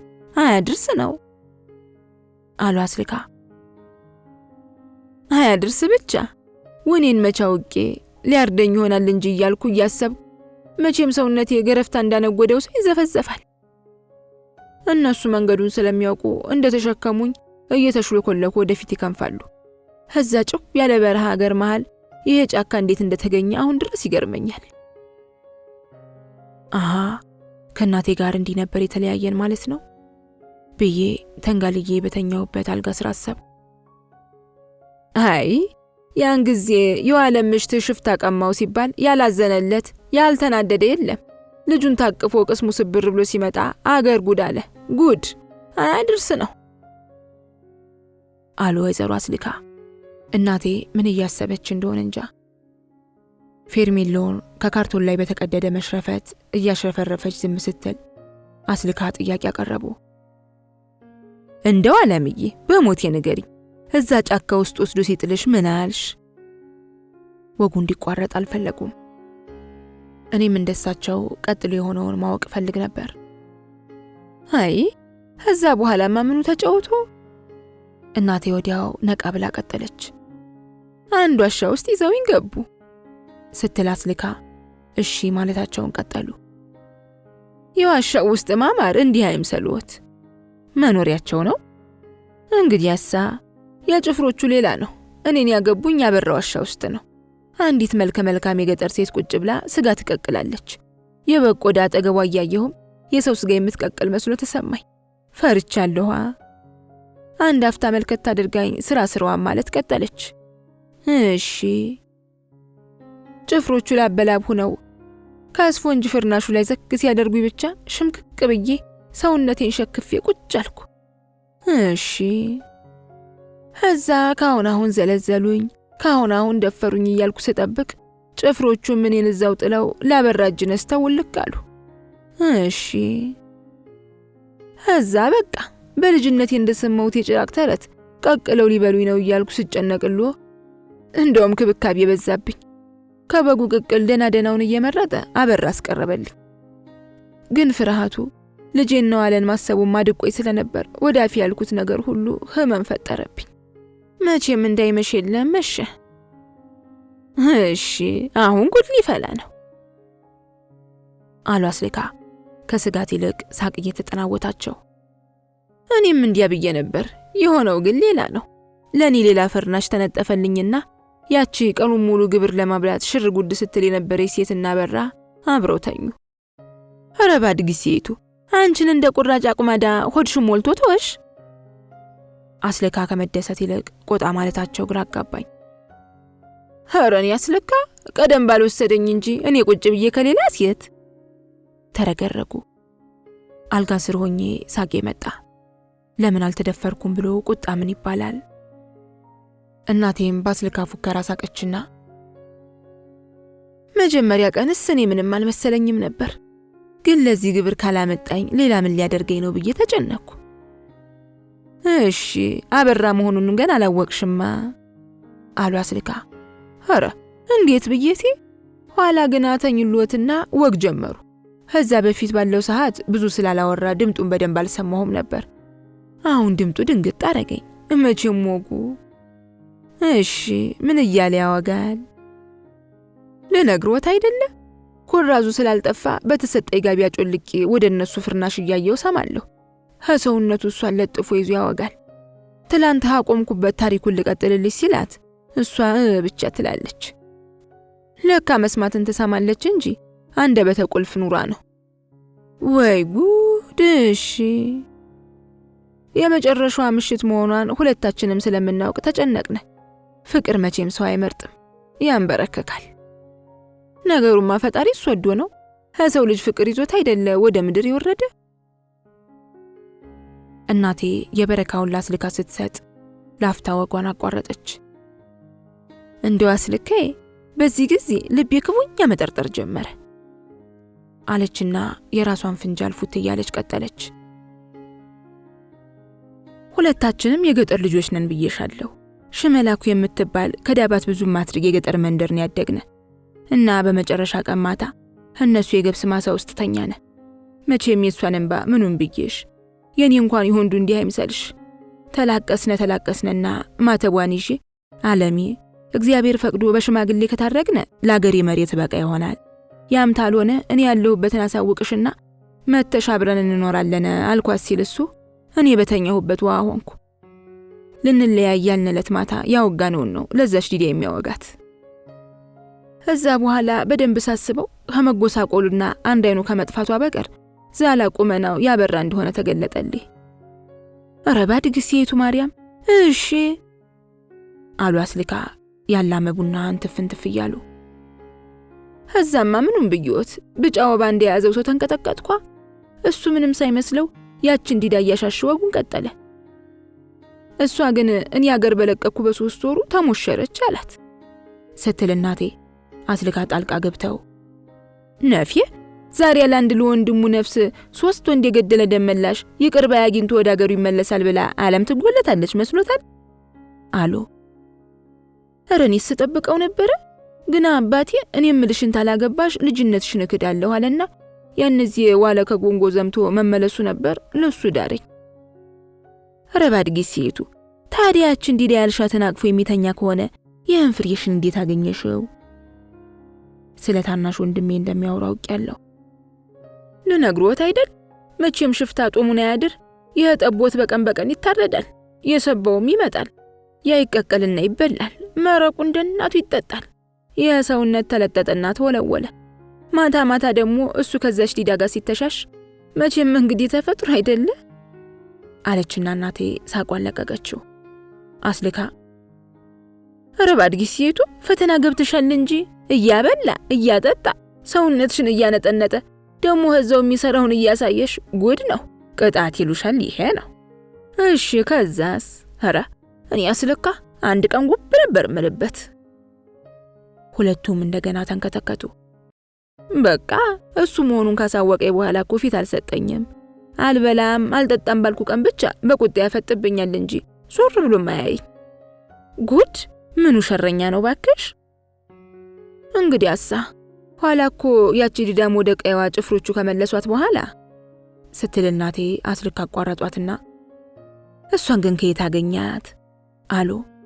እዛው አካባቢ የሚበላ ነገር ከገበሬው ሊዘርፉ ሲዘዋወሩ ጎረምሶች ደፍረው ጥለዋት ሂደው ራሷን ስታ ከወደቀችበት አግኝቷት ነው አሉ አምጥቶ ተንከባክቦ አድኖ እንደ ምሽት ያረጋት። እና ለምን ወደ አገሯ መለሳት? እናቷ ያለሷ ልጅ የላቸውም አሉ። እሷን ፍለጋ ሲንከራተቱ አውሬ ሊበላቸው ሆነ። እሷም እሱን እየወደደች ለእናቷ ስትል ሄደች። ሬት አባቷ ላንቺማ እንኳን ሄደችልሽ። ኤዲያ ምን ጠቀመችኝ? ጭራሽ ብቻውን ፍርናሹ ላይ ተኝቶ ዝም ሲለኝ ላብድ ደረስኩ እንጂ። ኧረ ባድጊ ሴቱ አንቺ ምን ያለሽው ከርፋፋነሽ? እሱ ምን አስጠበቀሽ? ዘለሽ ጉባት ትይበትም ጋኒ መስል እየበሉ እየጠጡ ዝም ምንድነው? እናቴ እየሳቀች ወጓን ቀጠለች። ያልደረሰበት ግልግል ያውቃላሉ። ለንግግርም እኮ ፊቱን አይፈታልኝም። አንድ ቀን እንዲሁ ስገላበት ሌቱ ተጋመሰ። ቀስ ብዬ ተነሳሁልዎትና ቀሚሴን አውልቄ ወደሱ ፍርናሽ ሄድኩ። ከትንፋሹ እሱም እንቅልፍ እንዳልወሰደው አውቄያለሁ። እንዲያ ነው እንጂ። አስሌካ ይበልጥ ተመስጠ ይሰማሉ። ፊቱን ወዲያ ዙሮ ባንድ ጎኑ ቀጥ ብሎ ተጋድሞ ነበር። የለበሰውን ስስኩት አገለጥ አደረኩና ውስጥ ገባሁ። እሱም ቡታንታ ብቻ ለብሶ ነበር። ሰውነቱ መቼም እንደ እሳት ይፋጃል። ዞር ብሎ ወጣብሻ። አስሌካ ትዕግስት አጥተው ባልነበሩበት ትዕይንት ግምታቸውን ይሰጣሉ። እሱቴ ስራቶ ትንፋሹን ውጦ ዝም አለኝ። ሰውነቱ ላይ ተለጥፌ በደባብሰው ዝም ዋጥ። ኋላ ሁሉ ነገር ታቅሜ በላይ ሆነና በልቤ ተደፍቼ ተንሰቅስቄ ያለቀስኩ። ፍቅሩም ናፍቆቱም ነበረብኝ። እሱን ታዩ እቀቅል እያበላ ባምሮት ሲቀቅልሽ ሳቁ። እናቴ በሳቁ ሳታግዛቸው ወጓን ቀጠለች። ስንፈቀፈቅበት ጊዜ ዞር ብሎ አቀፈኝና ሰውነቴን ያሻሸኝ ይስመኝ ጀመር። እንዲያ እንጂ ምን እርጉም ነው እቴ አሉ አስሌካ ደስ እያላቸው። እኔ አልጋ ስር ውስጥ በእፍረት ደቀቅኩ። እሺ አሉ አስሌካ። እናቴ አሁን ሳቀች። ኧረ ባረደጃኑ ከዚህ በኋላ ምኑን ልንገርዎት? ሁለቱም ሳቁ። ሞቴን ካንተ ጋር ያርገዋልሻ። እሱቴ እንዲሁ ዋዛ መስሎታል። ስንት ቀን ጠፍቼ ወደ ባሌና ልጄ ልመለስ ስል በጭፍሮቹ እያስያዘ እንዳልመለሰኝ በነጋው 2 አጃቢ ሰጥቶኝ ወደ ቤትሽ መሄድ ትፈልጊ የለ መንገዱን ጨርቅ ያርግልሽ ብሎኝ እረፍ አለ አለችና ሳቋን ለቀቀችው። ኧረ ባርጊ ሴቱ አንቺ ምን ይሆን እርጉም ነው አንድ ዚህ ብቻ እንደተገናኘሽ? አስልካ ሳቁ። እንግዲያሳ እኔም እሻልኩና ልጄም ናፍቃኛለች ብድግ አልኩ። ቻው ልለውና ያገባሁበትን ምክንያት ነግሬው ልለየው ፈልጌ ነበር። ግን መሳፈሪያ ገንዘብ ሰጠኝና ለሌላው ፊት ነሳኝ። ስንትና ስንት ቀን አድብቼ የጀመርኩትን መንገድ ሊያስመልሰኝ እንዳልነበር በፈቃዱ ሰደደኝ። ነጠላዬን ተከናንቤ ዳገቱን ካሽከሮቹ ጋር መውጣት ጀመርኩ። ልቤ ከኋላም ከፊትም ተከፍሎ ስቃይ ውስጥ ገባሁ። ወደ ኋላ ተመልሼ ካበራ ጋር እንዳልሆን ልጄ በጨቅላነቱ ያለ እናት መቅረቱ ያንገበግበኛል። ወደፊት እንዳለል ያበራን ፍቅር አልጠገብኩትም። ቀድሞም ገና በአፍላ እድሜያችን ከኛ ማሳ ላይ መንከባለሉን ሳንጠግበው ነው እሱ አገር ጥሎ የጠፋው። መቼም አስልካዬ በእኔ ደረሰ አይድረስቦት። ኧረ ይህንን ስለማንም አይስተው። እዛ ገና አንዱን ዳገት ወተን እንደጨረስን ፊቴን ወደ መጣሁበት አዙሬ በሙርጤ ዘርፍት ብዬ ቁጭ አልኩ። አጃቢዎቼም ደክሟት ነው ብለው ራቅ ብለው አረፍ አሉ። እሺ በቃ ወደ ቤቴ ብመለስ ያበራ ፍቅር ሰው እንደማያረገኝ አወቅኩና ወደ ታች መንሸራተት ጀመርኩ ስትል እናቴ አንድ ጥላ ቤቱን አጨለመው። ባባ ከጎንደር ተመለሰ። እናቴና አስልካ ደንግጠው በፍጥነት ወግ ለወጡ። ልጆቹ ከትምህርት ቤት አልተመለሱም አለ። እንደገባ ስለኔና ወንድሜ መጠየቅ ልማዱ ነው። ሰዓቱ ገና አይደል? እናቴ ፍንጃሎቹን አንጫጫቻቸው። ባባ ቡና በቃ አለና የረገበው አልጋ ላይ ቁጭ ሲል ሽቦ ደረቴን ታከከኝ። በረካውን ደርሰህበታል። እንደ አዲስ ቡና ቢፈላ ከዚህ አልጋ ስር ሳልወጣ ማደሬ ነበር። ደክም ብሎሃልሳ አንቺ አለሜ፣ ይሄ ሰው ጎንደሩ ሽማ ይዞልሻል መሰል አሉ አስልካ። ሲያወሩ የነበሩትን ወሬ ያወቀባቸው ይመስል በጭንቀት ይቀባጥራሉ። ሄዲያ የደላሽንሽ አንቺ። እናቴ አስተያየት አትሰጥም። ምናልባት ያችን ሹፈት በፊቷ ላይ ፍንተው ጭልም እያደረገች ይሆናል። እንግዳሳ አንድ የስፌት መኪና ቃለ መግዛት ሙሉ ቀን። ተይ ባክሽ፣ የመንግስት ምን ሊያረገን እንዳሰበ አይገባኝም። ባባ ድምፁ ሰሏል። እናቴ ተረጋጋች መሰለኝ። ደሞ ብለው ከመንግስት ጋር ይናጨሩ አለች። ባባ ነገር ሐሳቧን ልብ ሳይል ጎንደር አቡን ቤት ገብርኤል ወረድ ብሎ ያለውን ጀነሬተር እሺ አሉ አስልካ። እኔ ከዚህ የስፌት መኪና ላይ ተደፍቼ ይዋልኩ አልሰማሁ። ነቅለው ከወሰዱት ቆዩ አሉ። እሺ ወሰዱት አልኩሽ። ምን እሺ ትይኛለሽ? ባባ ተነጫነጨ። አላልኩና ወደ አንቺ ዞሩ አለች እናቴ እየሳቀች። በረካውን ስታደል ሳቋ ከወዲያ ወዲህ ተወናወነ። እንደተለመደው እሱ ንግግሯን ልብ አላለውም። አስልካ እንግዲህ ምን ልበል ታህቶቹ ናቸው አሉ። ከኛ አካባቢ ውጪ ወያኔዎችን ታህት የሚላቸው ያለ አይመስለኝም። አልጋ ስር ባልደበቅ ኖሮ ታህት ማለት ምን ማለት ነው ብዬ ያኔውኑ ጠይቅ ነበር። መብራት ሲጠፋ እኮ ጄኔተሩ ከጎንደር ያነሳ ጠዳ ድረስ ያበራ ነበር። ባባኩ ተመተመ። ከዚያች ከእቴ ቤት ወደ ቃሃ ኢየሱስ ወርድ ሰምቼው አቤት ጩኸቱ አለች እናቴ። አሁን በሞቴ ለጎንደር አስበው አዲስ ነገር ባያሰሩ የነበረውን ሲነቅሉ ግፍ አይፈሩም። ዛዲያ ነቅለው ወዴት አረጉት? ትግራይ ወሰዱት ሐውዜን። ቱ አስልካ ቡናውን ይሁን ወጉን ተፉ። የጎንደር ሰው ዝም አለ? አያደርገውም የሚል ሐሳብ የተጫነው ጥያቄ ጠየቁ። አይ አንቺ ቀን ሲጥል ያባቱ ሻይነክስ የለም። ታህቶች ምን ነካቸው? ያኔ ገና ደርግን ደምስሰው እንደገቡ ጎረቤታችን ቤት ያድሩ በነበረ ጊዜ መከራ እንግዲህ ቀረላችሁ ሲሉ አልነበር? ታህቶቹ ግን ምን ነካቸው? ያን ቀን ባባ ልብሱን እየሰፋ ሲያኩተመትምና አልፎ አልፎ እንጀራ እናቴ ትዝ ስትለው የሚያፏጫውን አሳዛኝ ዜማ ሲያፏጫ መሸ። ዳባት የመጣሁት ጳጉሜ 3 ነው። ጳጉሜ 3 ዝናብ እንዲዘንብ በተለይ በሕፃናት ቢጠበቅም ብዙ ጊዜ በተቃራኒው ፀሐይ ሆኖ እየዋለ ያናድደን ነበር። የቅዱስ ሩፋኤል ዕለት ዝናብ ከዘነበ ሕፃናት ልብሳቸውን አውልቀው ሩፋኤል አሳድገኝ እያሉ ዝናብ እየተመቱ ቢዘሉ ቶሎ ያድጋሉ ስለሚባል ለመዝለልና ለማደግ እንጠብቀው ነበር። ዘንድሮም ለዘመኑ ሕፃናት ዝናቡ የራራላቸው አይመስለኝም። እኔ አመሻሹ ላይ ዳባት ስደርስ መሬቱ ደረቅ ነበር። አምስተኛውና የመጨረሻው ሌሊት ላይ የባባን ጋቢ ተከናንቤ ከወንድሜ ጋር ባስሊቆስ ወንዝ ወረድነ። መንገዱን ሁሉ ባትሪ የያዘ የጳጉሜ ተጠማቂ ሰው ውር ውር ሲልበት ሳይ ልጅነቴን የበለጠ አስታወሰኝ። የበረቱት በኖራ ከምትታወቀው ሀገር ሞርጠጭ ድረስ ሂደው በአሸንዳ ከሚወርደው ውሃ ተጠምቀው ይመጣሉ። እኔና ወንድሜ ባስሊቆስ ወንዝ ከሌሊቱ 9 ሰዓት ተኩል ምንደርስም ወንዙ ውስጥ በብቃት የሚዋኙ ሰዎችና ፈራ ተባ እያሉ ዳርዳሩን በውሃው የሚንቦጫረቁ የሚስቁ ልጆች ቀድመውን ነበር። የጳጉሜን ጠመቃ ሳስብ ዋጌ የምትባል የልጅነት ጓደኛችን ትዝ ትለኛለች። ዋጌን በዋና የሚችላት የለም። አንዴ በደረቷ ሌላ ጊዜ በእንግሊ ላይ የዋኘች ትርኢት ታሳይ ነበር። በጣም ቆንጆ ጸጉር ነበራት። ልጆኜ በሰንበት አረረጃን ጊዮርጊስ ለመሳለም ሲሄድ ተኝቼ ስነሳ ጸጉሬን እንደ ዋጌ ሎፊሳ እንዲያደርግልኝ ሰማዕቱን ለምነው ነበር። ገና ትምህርቷን ሳትጨርስ ታማ ሞተች። ባስሊቆስ ወንዝ ላይ የሚቦርቁ ሕፃናትን በፍጹም እምነት የሚጠመቁ አዋቂዎችን እያየው ልብሴን አውላለኩና እየተራመድኩ ገባሁበት። ቅዝቃዜው አጥንት የሚሰብር ይመስላል።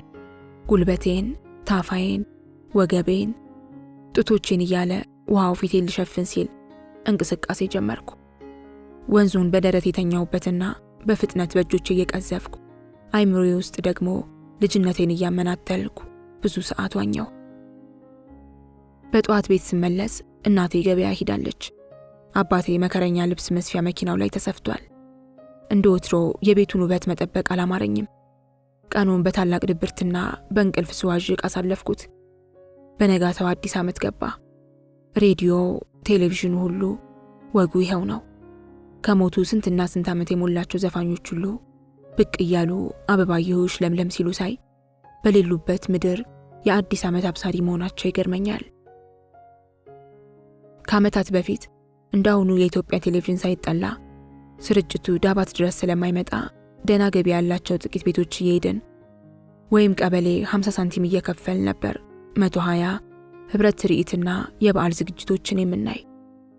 በተለይ የበዓል ዝግጅት ልናይ ከሆነ የሰፈሩ ሕፃናት ሁሉ በጠባቧ ክፍል ተገፋፍተን እያንጎላጀን እና አስቴር ሲዘፍኑ ብርቅ ድንቅ ሆኖብን እናያለን። ለእኛ ረጅሙ ጊዜ የዜና ሰዓት ነው። ግማሾቻችን ፊታችን ጉልበታችን ላይ ደፍተን ዜናው ሲያልቅ ንገሩን እንላለን። 2 ደቂቃም ሳንቆይ ዜናውን እንደማይሰማን ሁሉ ዜናው አለቀ እያልን ደጋግመን እንጠይቃለን። አንዳንዶቻችን ደግሞ በዛው እንቅልፍ እየጣለን ባልንጀሮቻችን ዜናው ማለቁን ቢያበስሩን እንኳን መንቃት እያቃተን 50 ሳንቲማችን በብላሽ ትበላለች። ድንገት አዋቂ ሰው እኛ ወደ ተከማቸንበት ክፍል ቢገባ ግን ጠረናችን ወደ ውጭ ይገፈትረዋል። በዓመት በዓል ቤት ማደስ የማንኛችንም ግዴታ የሆነ ይመስል እበት የሁሉም ቤት ይለቀለቃል። ከብቶች የሚውሉበት ሜዳ እንሄድና ከብት እንመርጣለን። ይቺ የኔ ናት ያቺ የኔ ናት እንልና የራሳችን ከብት ቂጥ ስር ኩስ ስንል እንውላለን። እድለኛ የሆነ ከብቱ ቶሎ ቶሎ እበት ትጥልለታለች። እኛ እበት ስንቀርም ወንዶቹ ደግሞ ሞርጠጭ ሄደው ኖራ ያመጣሉ። እኛ ቤት እኔ የመጀመሪያ ልጅ ስለነበርኩ እኔ እበት ስለቅም ባባ ቤታችንን ከሰው እኩል ለማድረግ ማልዶ ሞርጠጭ ሄዶ ኖራ ያመጣል። የቤታችን ግድግዳና ወለል በእበቱ በደንብ ከተለቀለቀ በኋላ ቀይ አፈርና ኖራ ላይ የብቻ ተበጥብጦ የቤታችን ግድግዳ ለ2 ይከፈላል። ከወገብ በላይ ነጭ፣ ከወገብ በታች ቀይ ይቀባል። አንዳንድ ቤት ደግሞ ግድግዳው በእበት ከተለቀለቀ በኋላ የተበጠበጠው ኖራ ውስጥ 5 ጣት በትክክል እንዲታይ ሆኖ መዳፍ እየተነከረ አለፍ አለፍ ብሎ ግድግዳው ላይ ይፈረማል። ከዚህ በኋላ በወረቀት ጎላ ብሎ የተጻፈ ወይም በአቡጀዴ ጨርቅ በክብር የተለጠፈ ጥቅስ ይለጠፋል። እኛ ቤት በጨርቅ ተጠልፋ ግድግዳው ላይ የኖረች የማረሳት ጥቅስ ሁሉም ያልፋል እስኪ ያልፍ ያለፋል የምትል ነበረች። እና ማታ ቴሌቪዥን ልናይ በአንድ ክፍል ስንታጎር ክንዳችን እጃችን አጥርሰን ስለማንታጠብ ያለንበት ክፍል በረት ይሸታል። አባቴ በአዲስ ዓመት እንኳን አላረፈም። ለበዓል የመጣ ያላለቀ ልብስ ስለነበር በሌሊት ተነስቶ ሲሰፋ ጎህ ቀደደበት። ጠዋት ሕፃናት በወረቀት ላይ ስዕል ስለው እንቁጣጣሽ ለማለት ቤታችን ሲመጡ በዛውም ከየቤታቸው ሊሰፋ የመጣውን ልብስ እያደለ አረፋፍዶ ስራውን ጨረሰ። ከሕፃናቱ የተቀበለውን ስዕል ልብስ መስፊያ መኪናው ላይ ደርድሮ ስለነበር ጥቁር ግንድ ያለው ቀይ አበባ፣ ቀይ ግንድ ያለው ጥቁር አበባ፣ አንዳንዶቹ ከለር መርጠው ለመሳል እንኳን አይሞክሩም። እኔ ልጅ በነበርኩበት ጊዜ በጉጉት ከምጠብቀው በዓል አንዱና ዋነኛው እንቁጣጣሽ ነበር። ለኔና ለታናሽ ወንድሜ ስዕል የሚስልልን ባባ ነው። ከጎረቤት እኩዮቻችን የኛ ስዕል ለየት ያለ ነበር። ቀይ አበባ በአረንጓዴ ግንድና በአረንጓዴ ቅጠል ይስልልንና የአበባ ማስቀመጫ ገንቦ፣ ምላጭ ላይ አበባ እንዴት ይቀመጣል? ጠረጴዛ ስለሚያደርግበት የኛ ስዕል ለየት ይላል። እኔና ወንድሜ በየቤቱ የሰጠነውን የአበባ ስዕል አንዳንድ ልጆች ከቤታቸው ሲያገኙት የራሳቸውን ስዕል ትተው እኛ ቤት ሲመጡ እንኳን የራሳችንን ይዘውት ይመጣሉ። ለ50 ሳንቲምና ከፍ ሲል ከ1 ብር ለማይበልጥ ስጦታ ሩቅ ሰፈር ያለ ዘመድ ሳይቀር ሄደን እንቁጣጣሽ እንላለን። አንዳንድ ቤት ሳንቲም ልጅ ያባልጋል ይሉና ዳቦ ሰጥተው ሲሸኙን አንጀታችን ቅጥል ይላል። በዓመቱ ቤታቸው የሚሄድ የለም። ብዙ ልጆች ሲንከራተቱ ውለው የሚያገኙትን ገንዘብ ከረሜላውንም ብስኩቱንም እየገዙ ሲበሉ ይውላሉ። እኛ ቤት እንዲህ አይነት ጨዋታ አይሞከርም። የሰበሰብናትን ፍራንክ 5 ሳንቲም ሳናስቀር ለባባ እናስረክባለን። 50 ሳንቲም በፈቃዱ ለከረሜላ ይሰጠንና በሉ የቀረው ደብተር መግዣችሁ ነው ይለናል። የሚያንገራግር የለም፣ እንሰጠዋለን። እናቴ ግን ከኛ ጋር ተወግንና እስኪ አሁን ልጆቹ የለፉበት ገንዘብ 100 ምን ሊፈይድ ነው? የመንቀብቀብ ልማድ ነው እንጂ ሰው እንዴት የልጁን ወዝ ይበላል? ትናደዳለች። ባባ በስራ ተጠምዶ ስለነበር የኛ ቤት በግ አርፍዶ ታረደ። ልክ እንደ ልጅነቴ የበጉን እግርን ያስኩለትና ባባ እየገፈፈ አየሽን የልጅ ስጋው አሸጋ አይደለ? አንድስ የሚያህል ሙክት ማረድ አቅቶ የመሰለሽ ጥቅም እንደሌለው ስለማውቅ ነው። የሰባ በግ ቀንዱ የዞረ ለማንም ጤና አይበጅም ይለኛል። ሁልጊዜም በምንም ጉዳይ ላይ ባባ ሲያወራ ልክ ባይሆን እንኳን ልክ ነህ እላለሁ። የሆነው ህዋሴ እንደማይሳሳት እኛን ሊጎዳ እንደማይፈልግ ይነግረኛል። ዛሬም እሱ በጉን እየበለተ እናት ዓለም በግ ሲታረድ ከዱለቱ ይልቅ ላቱን በጥሬው ለመብላት ትጓጓ ነበር አለኝና ወሬ ተጀመረ። የእንጀራ እናቴን ማለቱ ነው። ትወድ ነበር? እኔ በደንብ ትዝ አይለኝም አልኩት የበጉላት ላይ በትካዜ አፍጥጬ። ኧረ በስማም፣ እንዲህ እንዳንቺ ገና እያረድኩ እያለ መታ አጠገቤ ትቆምና ቆዳውን ስገፍ ላቱ ብቅ ሲል ካሯን ይዛ ቆረጥዋጥ ነበር የምታደርገው አለኝ። ስለሷ እኔ ትዝ የሚለኝ አይደለም። በጣም ተወደኝ እንደነበር አስታውሳለሁ። እሷ እንደ እናቴ አትፈራኝም። ስርዓት ሳጣ የምትገርፍባት ጥቁር አለንጋ ነበረቻት። ሰው ስለኔ ከጠየቃት ግና ክባኝም አታባራ። የኔ ልጅ ከማንም ልጅ በላይ ስርዓት አላት ትላለች። እውነትም በተለይ እንግዳ በመጣ ሰዓት ከሷ ጋር ባይን ጥቅሻ ተነጋግሮ እሷ እንዳለችው መሆን ግዴታ ነበር። እንግዳውን ለመሳም አይኗን ማየት ግድ ነበር። ከእንግዳው ገንዘብ ለመቀበልም እንዲሁ የአይን ፈቃዱ ያስፈልግ ነበር። እኔ የእናት ዓለምን ትዝታ ከአይምሮዬ ጓዳ ስፈትሽ አባቴ አልፎ አልፎ ልብስ እየሰፋ የማፏጫትን ፉጨት እያፏጨ በጓን ይገነጣጥል ጀመር። ባባ፣ አንተ ግን እናት ዓለምን በጣም ትወዳታለህ አይደል ብዬ በድፍረት ጠየቅኩት። ቀና ብሎ አየኝና አይ እመዬ፣ እሷን እንዴት አለመውደድ እችላለሁ ብሎ መልሶ ጠየቀኝ። እስኪ ንገረኝ፣ እንዴት ልትጋቡ እንደቻላችሁ አልኩት የበለጠ ተደፋፍሬ። አሁንም ቀና ብሎ አየኝና ተይ እባክሽ እመዬ፣ ሌላ ጨዋታ አምጪ አለኝ። ስለ ወላጅ እናቴ ሁኔታ በልጅነቴ በራሷ አንደበት ለአስልካ ስትተርክ ብሰማም እሺ ከእናቴ ጋር እንዴት ተጋባችሁ አልኩት። አይ አንቺ እናት ዓለምስ እናትሽ አይደለችም ብሎ በትዝብት ተመለከተኝ። እሱማ ናት እንጂ አልኩና በንግግር ያፍሬ ዝም አልኩ። እሱ ያፏጭ ጀመር። ቤቢ ኩላሊት ስለሚወድ ባባ ጠራውና እንካ ልጄ፣ ጥሬውን ከበላህ አይቀር ትኩሱ ይሻልሃል አለው። እሱ ኩላሊቱን ይዞ ዞር ሲል እናት ዓለም ጥሬ ኩላሊትም ትወድ ነበር አልኩ። ወሬ ለመቀጠል ያህል እንጂ ከጥሬ ምግቧ ጉዳይ አልነበረኝም። አይ እሷ አላት ወዳጅ ናት። በሳምንት በግ ታርድላት ነበራ። እኔ ልረድ ብልም እሷ በጅ አትልም። አይ ልጅ፣ በየሳምንቱ በግ ብንበላማ ዛሬ እናንተን ማሳድግበት ቤት መቼ ይኖረኝ ነበር? እሷም ምን ስጋ ብትወድ ቤታችንን አምሮቷን ውጣ ታሰራ ነበር። ያን እዚህ እኔ አንድ መንግስት መስሪያ ቤት በጥበቃ አገለግል ነበር። ደሞዜ ትንሽ ነበረች፣ ግን ተሳስበን እንኖር ስለነበር ይችን የአንገት ማስገቢያ ሰራን። እሷ አንድ ወንድ ባዴላ ይዛ ጭቃ እየዛቀች ላቧን ጠብ አድርጋ የሰራችው ቤት ነው አለና አይ እናት ዓለም ብሎ እንደገና ያን አሳዛኝ ፉጨቱን ቀጠለ። እንደ ስሙ እናት ዓለም እንጀራ እናቴ ናት። እናቴን ሽፍተው ከወሰዳት በኋላ በሰው ግፊት እኔን ለማሳደግ ተብሎ አባቴ ያገባት። ካገባት በኋላ መልካም ስነ ምግባሯ የባባን ልብ ያሸነፈላት ሴት ነበረች። ለኔም እንጀራ እናት እንደሚባሉት አይነት ሴት ሳይሆን ከአንዲት እናት የሚያስንቅ ፍቅር በልቧ ነበረ። ስትገርፈኝ ከፍቅሯ የተነሳ ሳድግ መጥፎ ልጅ እንዳይወጣኝ ነው። ስትወደኝ ያለምንም ሽንገላ መውደዷን የኔ ብላ ነው። ልጅ የነበርኩ ቢሆንም ከህይወቴ ክፍል ውስጥ ደስ ብሎኝ የኖርኩበት ጊዜ ስለነበር ስለሷ ብዙ ነገር ማስታወስ እችላለሁ።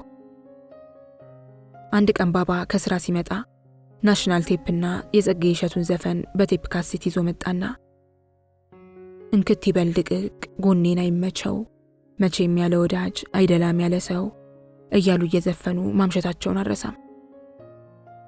ሌላ ጊዜ ደግሞ ባባ የሚያረባቸው ንቦች ከቅፏቸው ወጥተው ወረውት ከሞት አፋፍ ሲደርስ እሷ በብዙ ሰው ተይዛ ልክ እንደ ሞት አድርጋ ስታለቅስ ትዝ ይለኛል። ፍቅራቸው እውነትም ሌላ ነበር። አንድ ቀን መንደር ለጨዋታ ሄጄ ለምሳ ስመለስ ያልጠበቅኩት ነገር ገጠመኝ። ቡናው ተፈልቶ ምሳ ቀርቦ ባባና እሷ እየተቀላለዱ እየተሳሳቁ ሲበሉ ማግኘት ይቀርቶ ቤቱ ጭር ብሏል። እንደገባው ያገኘሁትን ሰው እናት ዓለምስ ብዬ ጠየቅኩ። ሆስፒታል። ምን ነው ስል ድንገት ደም ባፍና ባፍንጫዋ እየፈሰሰ ራሷን ሊያስታት ሲል ባባ ተጠርቶ እንደወሰዳት ነገሩኝ። ድና ትመለሳለች ብዬ ተስፋ አደርግ ነበር። እንደገና ራሴን በፍቅር የምትዳስሰኝ፣ ሳጠፋ በጥቁሯ የላስቲክ አለንጋ የምትገርፈኝ መስሎኝ ነበር። ግን በጤና አልተመለሰችም። ብዙ ቀናት ናፈኳት። ብዙ ቀን መንገድ ላይ ሁሉ ያበሻ ልብስ የለበሰች ደልደል ያለች ሴት ካየው በረሽ ቀፊያት የሚለኝ ነገር ይመጣብኝ ነበር። እናት ዓለምን እኔም እንደ ባባ ወዳታለሁ። ዘመዶቿ ደግሞ በእኔና በባባ ምክንያት አይወዷትም። የሰው ልጅ ለማሳደግ ምን እንዲያባክናታል? ለአንዱ ወዷ ብቻዋን እየኖረች ሰርታ አትበላም ይላሉ። እሷ ለእነሱ ወግ ጆሮ አትሰጥም። አንድ ቀን ታላቅ እህቷ ልትጠይቀን መታ ነይ የኔ ብርሃን አክስትሽን ሳሚ አለችኝ እናት ዓለም። እሺ ብዬ አክስቴን ለመሳም ሳጎነብስ ኤዲያ ምን ያለው ነው ነገ አላውቅሽም ስትልሽ ይህን ምላስሽን ትሰበስቢያታለሽ አለቻትና እኔን እንደ ነገሩ ስትስመኝ በጣም በሽቃ ሁለተኛ በልጄ ብትመጪ አይንሽን አላየውም ብላ ጮኸችባት። ዘመዶቿ ይህን ሁኔታዋን በመጥላት ብዙም ሊጠይቋት ወደ ቤት አይመጡም ነበር። እናት ዓለም ህመሙ ሲጸናባት ቤት ወስደ ተንከባከባት ብለው ሐኪሞቹ እጅግ የሚወዳትን ሴት በቃሬዛ ሰጡት። ዘመዶቿ ምን እናግዛሃል አሉትም። ሳትሞት ትናዘዝ እያሉ እማኝ እያመጡ ማፍጠጥ ሆነ ስራቸው። አባቴ ደግሞ እኔ የፈለጋችሁትን ልስጣችሁ እባካችሁ ከስቃዩዋ ላይ ሌላ ሐሳብ አትጨምሩባት እያለ ለቀናት እምቢ አላቸው። የሚያመጡበት ሽማግሌ ከቀን ቀን ጨመረ፣ ፈቀደላቸው። እናት ዓለም ከላይ እየተነፈሰች ስትሞቺ ንብረትሽን ለማን የምታወርሺው ብለው ሲጠይቋት ላለማየት ባባ ጥሎ ወጣ። ኑዛዜው ለዘመዶቿ የሰመረ እንዳልሆነ ከሰዓታት በኋላ እየተነጫነጩ የወጡትን ዘመዶቿን ፊት ማየት በቂ ነበር። ድሮም ከንቱ ናት፣ ልፋቷን ከንቱ አደረገችው ይሉ ነበር ደጋግመው። እናት ዓለም ደጋግመው ቢጠይቋትም ቃሉ አንድ ነበር። ቤቴ የኔና የዋለ ድካም ነው። ግማሽ ሀብቱ የእሱ ድካም መሆኑን ታውቃላችሁ። የኔም ግማሽ ድርሻ ላስታማሜ ለባሌና ለልጄ ይሆንልኝ አለች። ባባ እያፏጨ በጓን ከምኔው እንደገነጣጠላት እንጃ። እኔም አጠገቡ ተገትሬ ስለ እናት ዓለም ሳስብ እትሁኔ እንቁጣጣሽ ብያለሁ አለችና አንዴ እኔን አንዴ ባባን ከዛም በጉን ማየት ጀመረች። ስትዳሪ ኩታ አለ ባባ። ሁለቱም ተሳሳቁ። እናቴ ለምን እንደሆነ አላውቅም እትሁኔን አትወዳትም። አይ ያቺ ምስኪን ብትኖር ይሄን የላቱ ላይ ዘምታበን ነበር አለችና በነጠላዋ ጥለት አይኖቿን እየጠረገች ወደ ውስጥ ገባች። የእናት ዓለምና የትሁኔ ፍቅር ልጅ እንዲህ አይምሰልሽ፣ ሚስጥረኞች ነበሩ። እትሁኔ እኮ ያንቺም ነገር ሞታቸው ነው። ሰው አክባሪ ያዛይናት ይሉሻል አለ ባባ የበጉን ያንጀት ፈረስ አውጥቶ እየጎነጎነ። አውቃለሁ አልኩና ባባ እናቴንስ ትወዳታለህ ብዬ ስለ ዓለም ድንገተኛ ጥያቄ አቀረብኩለት። ጥቂት ዝም ብሎ ቆየና እናትሽ እኮ የዋህ ናት፣ ምንም አታውቅ አለኝ በደፈናው። ባባ አርዱን ሲጨርስ ተያይዘን ወደ ቤት ገባን። እናቴ ባታዘኝም እሷ ቡና ስታፈላ እኔ ጥብስ መጥበስ ጀመርኩ። ባባ ያባወራ ወግ ደረሰው። እንደ ደንብ ልብስ የምትቆጠረውን መቀመጫው ላይ እየቆፈረችው አሮጌ ኮቱን በክት ያበሻ ልብስ ለቦጦ ከትሁኔ ጋር ያወራል። እናቴ የትሁኔ ወግ ባይጠማትም ለደንቡ ያህል አልፎ አልፎ ትሳተፋለች። ኢህአዴግ ከጎንደር ቀድሞ ዳባት እንደገባና በጊዜው ስለነበረው ችግር ያወጋሉ። ያኔ እኮ ታቶቹ በመጀመሪያው እንደገቡ እኔን ያረደጃኑ ጊዮርጊስ ነው ከሞት አፍ የተፋኝ አለ ባባ። እንግዲያሳ እኔ አፈር ልብላለትና ልጄ ምስጋናው በጊዜ ስራውን ከዋውኑ ደብተሩን ይዞ ያቺ የፈረሰችው መደብ ላይ ቁጭ ብሏል። እኔ እሳቴን እየሞኩ ጥጤን እፈትላለሁ። መቼም የፈለገ ሰራ ወዳድ ቢሆን የኔ ልጅ ሞሰብ ከፍቶ እንጀራ አይበላም ነበር። አረራበኝ ስጭኝ ይለኛል። ያለ ወትሬ ልጄ ራበኝ እያለ ዳተኛ ሆንኩ። ቆይ ስል ቆየሁና ብድግ ብል እኔ የተቀመጥኩባት ዱካ ላይ አውሮፕላኗ ቦምብ ጣለች። ጣራውን በርቅሶ ገብቶ ዱኳን ፈላልጦ ጎድጓድ ሰርቶ ቀበራት። እኔ ለልጄ ቤዛ አልሆንኩለትም እንጂ እሱማ ህይወቴን አትርፎልኝ ነበር አለችና ትሁኔ እንባ ተናነቃት። እኔስ ብሆን ያን ጊዜ ከስራ ተባረሬ ቤት ነበር ሞል ብርሃኔን አቅፌ እያባበልኩ የቤቴን ግማሽ አፍርሶ ጠቀርሻ ሲያለብሰኝ እኔና ልጄ የመሞት መዳናችን እንኳን መለየት ተስኖኝ በወደኩበት ስንት ሰዓት ሙሉ ተንጋልዬ ቆየሁ። ብርሃኔም ለቅሱ የለ ምን የለ ለረጅም ሰዓት ዝም ጭጭ አለ ባባ። እንጀራ እናቴ ከሞተች በኋላ እናቴ ከመምጣቷ በፊት መሆኑ ነው። እኔ ከኢህአዴግ መግባት ጋር ተያይዞ ትዝ ከሚለኝ ነገር የደርግ ወታደር ብስኩት ትልቁን ስፍራ ይዟል። ኢህአዴግ ድፍን ኢትዮጵያን ከመቆጣጠሩ በፊት ዳባትን 2 ጊዜ የያዘ መልሶ በደርግ ተባሯል። በመጨረሻ በ3ኛው ገብቶ ቀረ። በየቤቱ የደርግ ወታደር ወይም የኢህአዴግ ወታደር ከቷል። ከኛ ቤት የደርግ ወታደሮች ነበሩ። እናቴ ያገኘችውን ሰርታ ታቀርብላቸዋለች። በቤታችን ታዛ እንደ ቅርበታቸው ወይም አጋጣሚው እንዳጋጠማቸው ሰብሰብ ብለው 4-5 እየሆኑ ምንጣፍ አንጥፈው ጀብዱ የበዛበት ጨዋታ ሲጫወቱ ይውላሉ። ብዙ ጊዜ አውርተው ትካዜ ይጠናወታቸዋል። አልፎ አልፎ በጣም አልፎ አልፎ ግን ሲስቁ ይታያሉ።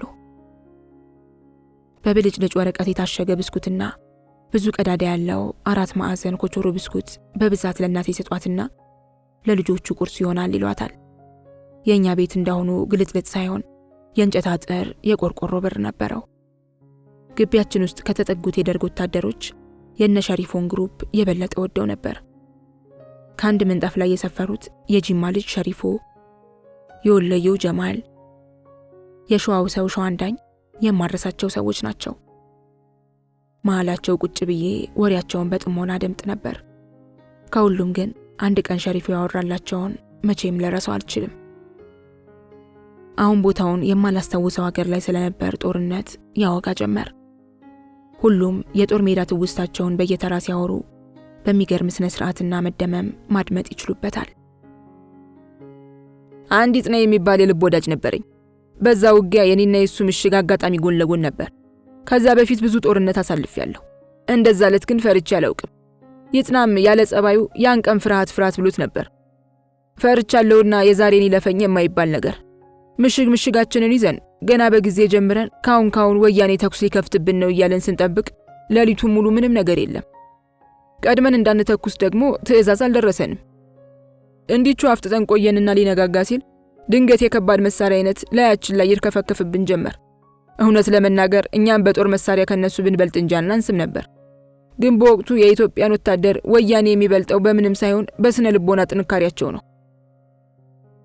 ተኮርኮሞ ከተቀመጠበት ምንጣፍ ላይ እግሮቹን እየዘረጋ ማውራቱን ቀጠለ። 30 ደቂቃ ያህል ከተዋጋን በኋላ እንድናፈገፍግ ትዕዛዝ ተሰጠን። እሩምታው ቀጥ እንዳለ ራሴን አስተዋልኩ። የደንብ ልብሴ በደም ተነክሮ ነበር። ምንን እንደተመታው አልገባይ ብሎ ሰውነቴን ሁሉ ደባበስኩት። ህመም ሊሰማኝ አልቻለም። ታዲያ የምን ደም ነው? ግራ ተጋብቼላችሁ ለይጥና ለነገረው ወደሱ ምሽግ ዞር ብል ብሎ ዝም አለ። ሁሉም ፊታቸውን ከስክሰው ይሰማሉ። ዞር ብል የይጥና አንገት በሩ ሄዶ ከአንገት በታች ብቻ ምሽጉ ውስጥ ቀርቷል። ብዙ አሰቃቂ አስክሬኖች አይቻለሁ። ከይጥና ጋር ግን ጓደኛሞች ስለነበር መሰለኝ ደንዝዤ ቀረው። ኋላ ቁስለኞችን ለመርዳት ወታደሩ ሁሉ ሲሯሯጥ እኔም በደመ ነፍስ ተነስቼ የጓደኛዬን ጭንቅላት አልባ አስክሬን ተሸክሜ ወደ ቀይ መስቀል ድንኳን ጉዞ ሲጀምር አንድ በመልክ የማውቀው ጓድ በመገረም አየኝና አስክሬኑን ከእጁ ወስዶ ሌሎች ጓዶች እየገፈታተሩ ጊዜያዊ ካምፕ አስገቡኝና አረጋጉኝ አለና ሙሉ ለሙሉ የፈረሰ ባለ ቆርቆሮን የግቢያችንን በር ያስተዋለ ዝም አለ። እኔ ልክ የላሜ ቦራን ተረት ስሰማ ልቤ ኩምትርትር እንደሚለው አይነት ስሜት ተሰማኝ።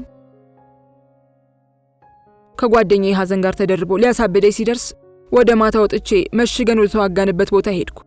ለምኑ እንዲያ እንደምንጋደል አንዳንዴ አይገባኝም። ለሰፊው ህዝብ ነው፣ ለአፈር ለመሬቱ ነው የምንተላለቅ። ድምፁ እጅግ ሻክሮ አሁንም አይኖቹን እያርገበገበ ያወራል። በአስከሬን ላይ አስክሬን ተነባብሮ ወድቋል። አንድ ድንጋይ ላይ ሄጄ ቁጭ አልኩ። አሞሮቹ ሲሳያቸው ላይ ሰፍረው የሰው ስጋ ይተገትጋሉ። ሁሉን ነገር በተጸየፈ አይኔ ስቃኝ ቆየውና በመጨረሻ ባየሁት ነገር ግን እሪ ብዬ ጮህኩ። አንድ ሸለምጥማጥ የሆነ ወታደር ሰውነት ላይ ዘና ብሎ ቁጭ ብሎ ስጋ ይቦተርፋል። ለአሞሮቹ የተፈቀደ ይመስል የሱ መብላት አንገበገበኝ። ትልቅ ድንጋይ ይዤ ቀስ ብዬ አድብቼ ተጠጋውና በወረውረው ሸለምጥማጡ ከምኔው እንዳፈተለከ እንጃ። ድንጋይ አስክሬኑ ላይ ደፍ የሚል ድምጽ አሰምቶ አረፈ። ሌላ ሰቀቀን። ጠጋ ብዬ አየሁት። ሙሉ ቀን ፀሐይ ስላለበት አስክሬኑ ተነፋፍቷል። ይሄም ጭንቅላት የለውም። የጓደኛዬ የጥና አስክሬን ይሁን አይሁን ማወቅ አልቻልኩም። ጫማና የውትድርና ልብሳችን የሁላችንም አንድ ነው። መልኩን አይቼ ለያለው አይባል ፊት የለም ሲል ጀማል ካፉን ጠቅ አድርጎ እንዴ እሱም ቢሆን እኮ አስክሬን ቅጥጥ ብሎ ካበጠ መለየት አይቻልም። መልካም የነበረው ሰው ድፍንቅል ሆኖ ቁጭ ይላል አለ። ሸሪፎ ምንም አይሰማም፣ ዝም ብሎ ያወራል። ቆሜ ያን ዘግናኝ አስክሬን ሳይቆየውና እጄን ወደ ኪሴ ከተትኩ። ከይጥና ኪስ ገንዘብ አይገኝም። ደሞዙን ሁሉ ለልጁ እናት ይልክ ነበር። ግን እጄ ባዶውን አልተመለሰም። አንድ ወረቀት መዘዝኩ፣ ገለጥኳት። የይጥና የእጅ ጽሑፍ ሰፍሮባታል። አሁንም አይኖቹን በፍጥነት ያርገበግባል። ይጥና ባይዘልቅበትም በቤተ ክርስቲያን ትምህርት ጥቂት የልጅነት እድሜውን ስላሳለፈ ግጥም አዋቂ ነው ብያችሁ የለ። ብዙ ጊዜ የሚያነብልኝ የሚወዳት ቅኔ ነበረች አለና በጊዜ የተጻፈውን ግጥም ከኪሱ አውጥቶ ከነትርጉሙ አነበበላቸው። ሸሪፎ ወደ ሀገሩ ሲሄድ ሀገር ሰላም ሲሆን መጥቼ ወስዳችኋለሁ ወይም አድራሻዬን አሳውቃችሁና ትልኩልኛላችሁ ብሎ አባቴ ዘንድ ባደራ ካስቀመጣቸው ዕቃዎች ውስጥ አንዷ ይቺ በብጥስጣሽ ወረቀት የተጻፈች ቅኔ ነበረች። ሸሪፎ እስካሁን አልተመለሰም። አንድ ቀን አባቴ የሸሪፎን ዕቃ ብል እንዳይበላው ከፍቶ ሲያናፍስ ይችን ወረቀት አገኘኋትና አረደጃን ጊዮርጊስ ከአንድ መሪጌታ ወስጄ ቅኔዋን ከግዕዝ ወደ አማርኛ አስመለስኳት። የቅኔው አይነት ጉባኤ ቃና ነው አሉኝ። እንዘዲ በምድር ደበጽህ ዕድሜሁ ዘእግዚአብሔር ፈቃድ ሞታ ፍጡን አምላክ በዘቦ ልብሰ ሥጋ ሰብታ ህግደ ይላል። ትርጉሙ እግዚአብሔር አብ የፈቀደው ዘመን በምድር ላይ ሲደርስ የፍጡራን ሞት አምላክ የሰው ሥጋ ለብሶ ተገለጠ። ሚስጥሩ 5500 ዘመን ሲፈጸም በእግዚአብሔር አብ ፍቃድ፣ በራሱ ፍቃድ፣ በመንፈስ ቅዱስ ፍቃድ እግዚአብሔር ወልድ ከቅድስት ድንግል ማርያም የሰውን ሥጋ ለብሶ መወለዱን ሲያመለክት፣ ሰማያዊው ትርጓሜው ወርቃዊ ትርጓሜው ሞት በሰዎች ሥጋ ላይ ሰልጥኖ መኖሩን ያመለክታል። በወቅቱ ኢህአዴግ ኢትዮጵያን በሙሉ ቢቆጣጠርም ገና አልተረጋጋም ነበርና የደርግ ወታደሮች ወደ ሀገራቸው መመለስ አልቻሉም ነበር። ከቀናት በኋላ ሁኔታዎች ሲመቻቹ ደግሞ ወታደሮቹ ወደ ሀገራቸው ለመግባት የሚያስችል የትራንስፖርት ገንዘብ አልነበራቸውም። ህዝቡ በኦራል መኪናቸው ሲያልፉ ሽብር የሚለቁበት ወታደሮች መሆናቸውን ባይረሳም በፍጹም ፍቅር ማድረግ የሚገባውን ያደርግ ነበር። ለእርድ ቄራ እንደሚገባ ከብት ወጣቱን ሁሉ በገልባጭ መኪና ጭነው ወደ ሊማሊሞ ገደል ለመገልበጥ ሲሄዱ በፍርሃት ተደብቆ የሚያያቸው ወታደሮች መሆናቸውን ያውቃል። ቆነጃጅቶችን ከተራ ወታደሩ ጀምሮ እስከ ትልቅ ቦታ ያለው ባለስልጣን እንደፈለገ እየጠራ ከክብር ሲያሳንስ እንደኖረ ህዝቡ ያውቃል። ግን አሁን ያ ሁሉ የጭካኔ አለቃ በህዝብ እጅ ሲወድቅ ለበቀል ፊቱን እንኳን አላጠቆረም። ሲያገለግለውና አለኝታ ሆኖት እንደኖረ ሁሉ ጓዳው እስኪራቆስ ሲቀለብ ሰነበተ። ሁሉም ወታደሮች ተሳክቶላቸው መጓጓዣ አግኝተው ወደ ሀገራቸው ሲሄዱ ያረፉበትን ቤተሰብ በጣም ያመሰግኑ ነበር። እኛ ቤት ካረፉ ወታደሮች ሸሪፎ ብቻ ገንዘብ አጥሮት ወደ ኋላ ሲቀር ሁሉም እንባ ያነቃቸው አመስግነው ተሰናበቱን። ትካዜ የሚያበዛው ሸሪፎ ባልንጀሮቹ ሲለዩት የባሰ ዝምተኛ ሆነ። ከቀናት በኋላ ባባ ወደ ጅማ የሚሄድበት ገንዘብ ሲሰጠው እያለቀሰ የባባን እጅ ሳመ። ወንድሜና እናቴን አቅፎ ሳመና ወደ እኔ መጣ። እኔ ሸሪፎን ለምጄው ስለነበር ከኛ ቤት በመሄዱ እጅግ ቅር ብሎኝ በሩ ላይ ተገትሬ ነበር። ብርሃን አለና ከፍ አድርጎ አቅፎ አንጠለጠለኝ። ምንም ባልናገርም መከፋቴ ገብቶታል። ብብትና ብብቴን ይዞ እንዳንጠለጠለኝ እግዚአብሔር ፈቅዶ በሰላም ቤተሰቦችን ካገኘው አንድ ቀን መጥቼ ጠይቃችኋለሁ አለና መሬት መልሶኝ ጉንጮቼን አገላብጦ ሳመኝ። ኮረጆውን ከፍቶ ለኔም ለወንድሜም ሁለት እሽግ ብስኩት ሰጠን። እኔ በሐሳብ ወደ ኋላ ሄጄ እስክመለስ እቱኔና እናቴ ብዙ ጊዜ እንደሚያደርጉት የኢህአዴግና የደርግ ጦርነት ጨዋታ አልቆ ታንቲራ ገጥመዋል። እናቴ ስለ እቱኔ ከተነሳ ጢስ ጠራይና ትላለች። ድግስ ባየችበት ቤት ሳትጠራም ትሄዳለች ለማለት። የበጉ ጥብስ ቀርቦ እኔ ከዋቂዎቹ ጋር ቀርቤያለሁ። እንግዲህ እኔ የቤቱ ስራ ካደረሰኝ እጄ ጠይቃለሁ፣ ካልቻልኩ ደግሞ አልቻልኩም ነው፣ ምን ይደረግ አለች እናቴ። እኔ እስክዲጂ መቻልኩሽ፣ እንደው ምንም ቢሆን በአንድ መንደር እየኖርን ታሞ አልጠየቀችኝም ሲሉ ጊዜ ነው እንጂ አለች ትሁኔ ነገር ለማብረድ እየጣረች። ሆሆ ሳያልቀጠሩትን ነው የሚለፈልፈው እናቴ ቆጣ ስትል እትሁኔ አይ አረ እንደሱስ አልነበረም አለች እጅግ ድምጧን ዝቅ አድርጋ። ባባም በሁለቱ መካከል ላለመግባት ዝም ብሎ ሲበላ ቆየና አረ ባረ ልጃኑ ልጅ የሞሳይ ጥብስ አይደል የጠበሰችው አለ። በተገኘው አጋጣሚ ሁሉ እኔን ማሞገስ ደስታው እንደሆነ ስለማውቅ እሱ የሚለውን ሰምቼ ሙያዬን አላደንቅም።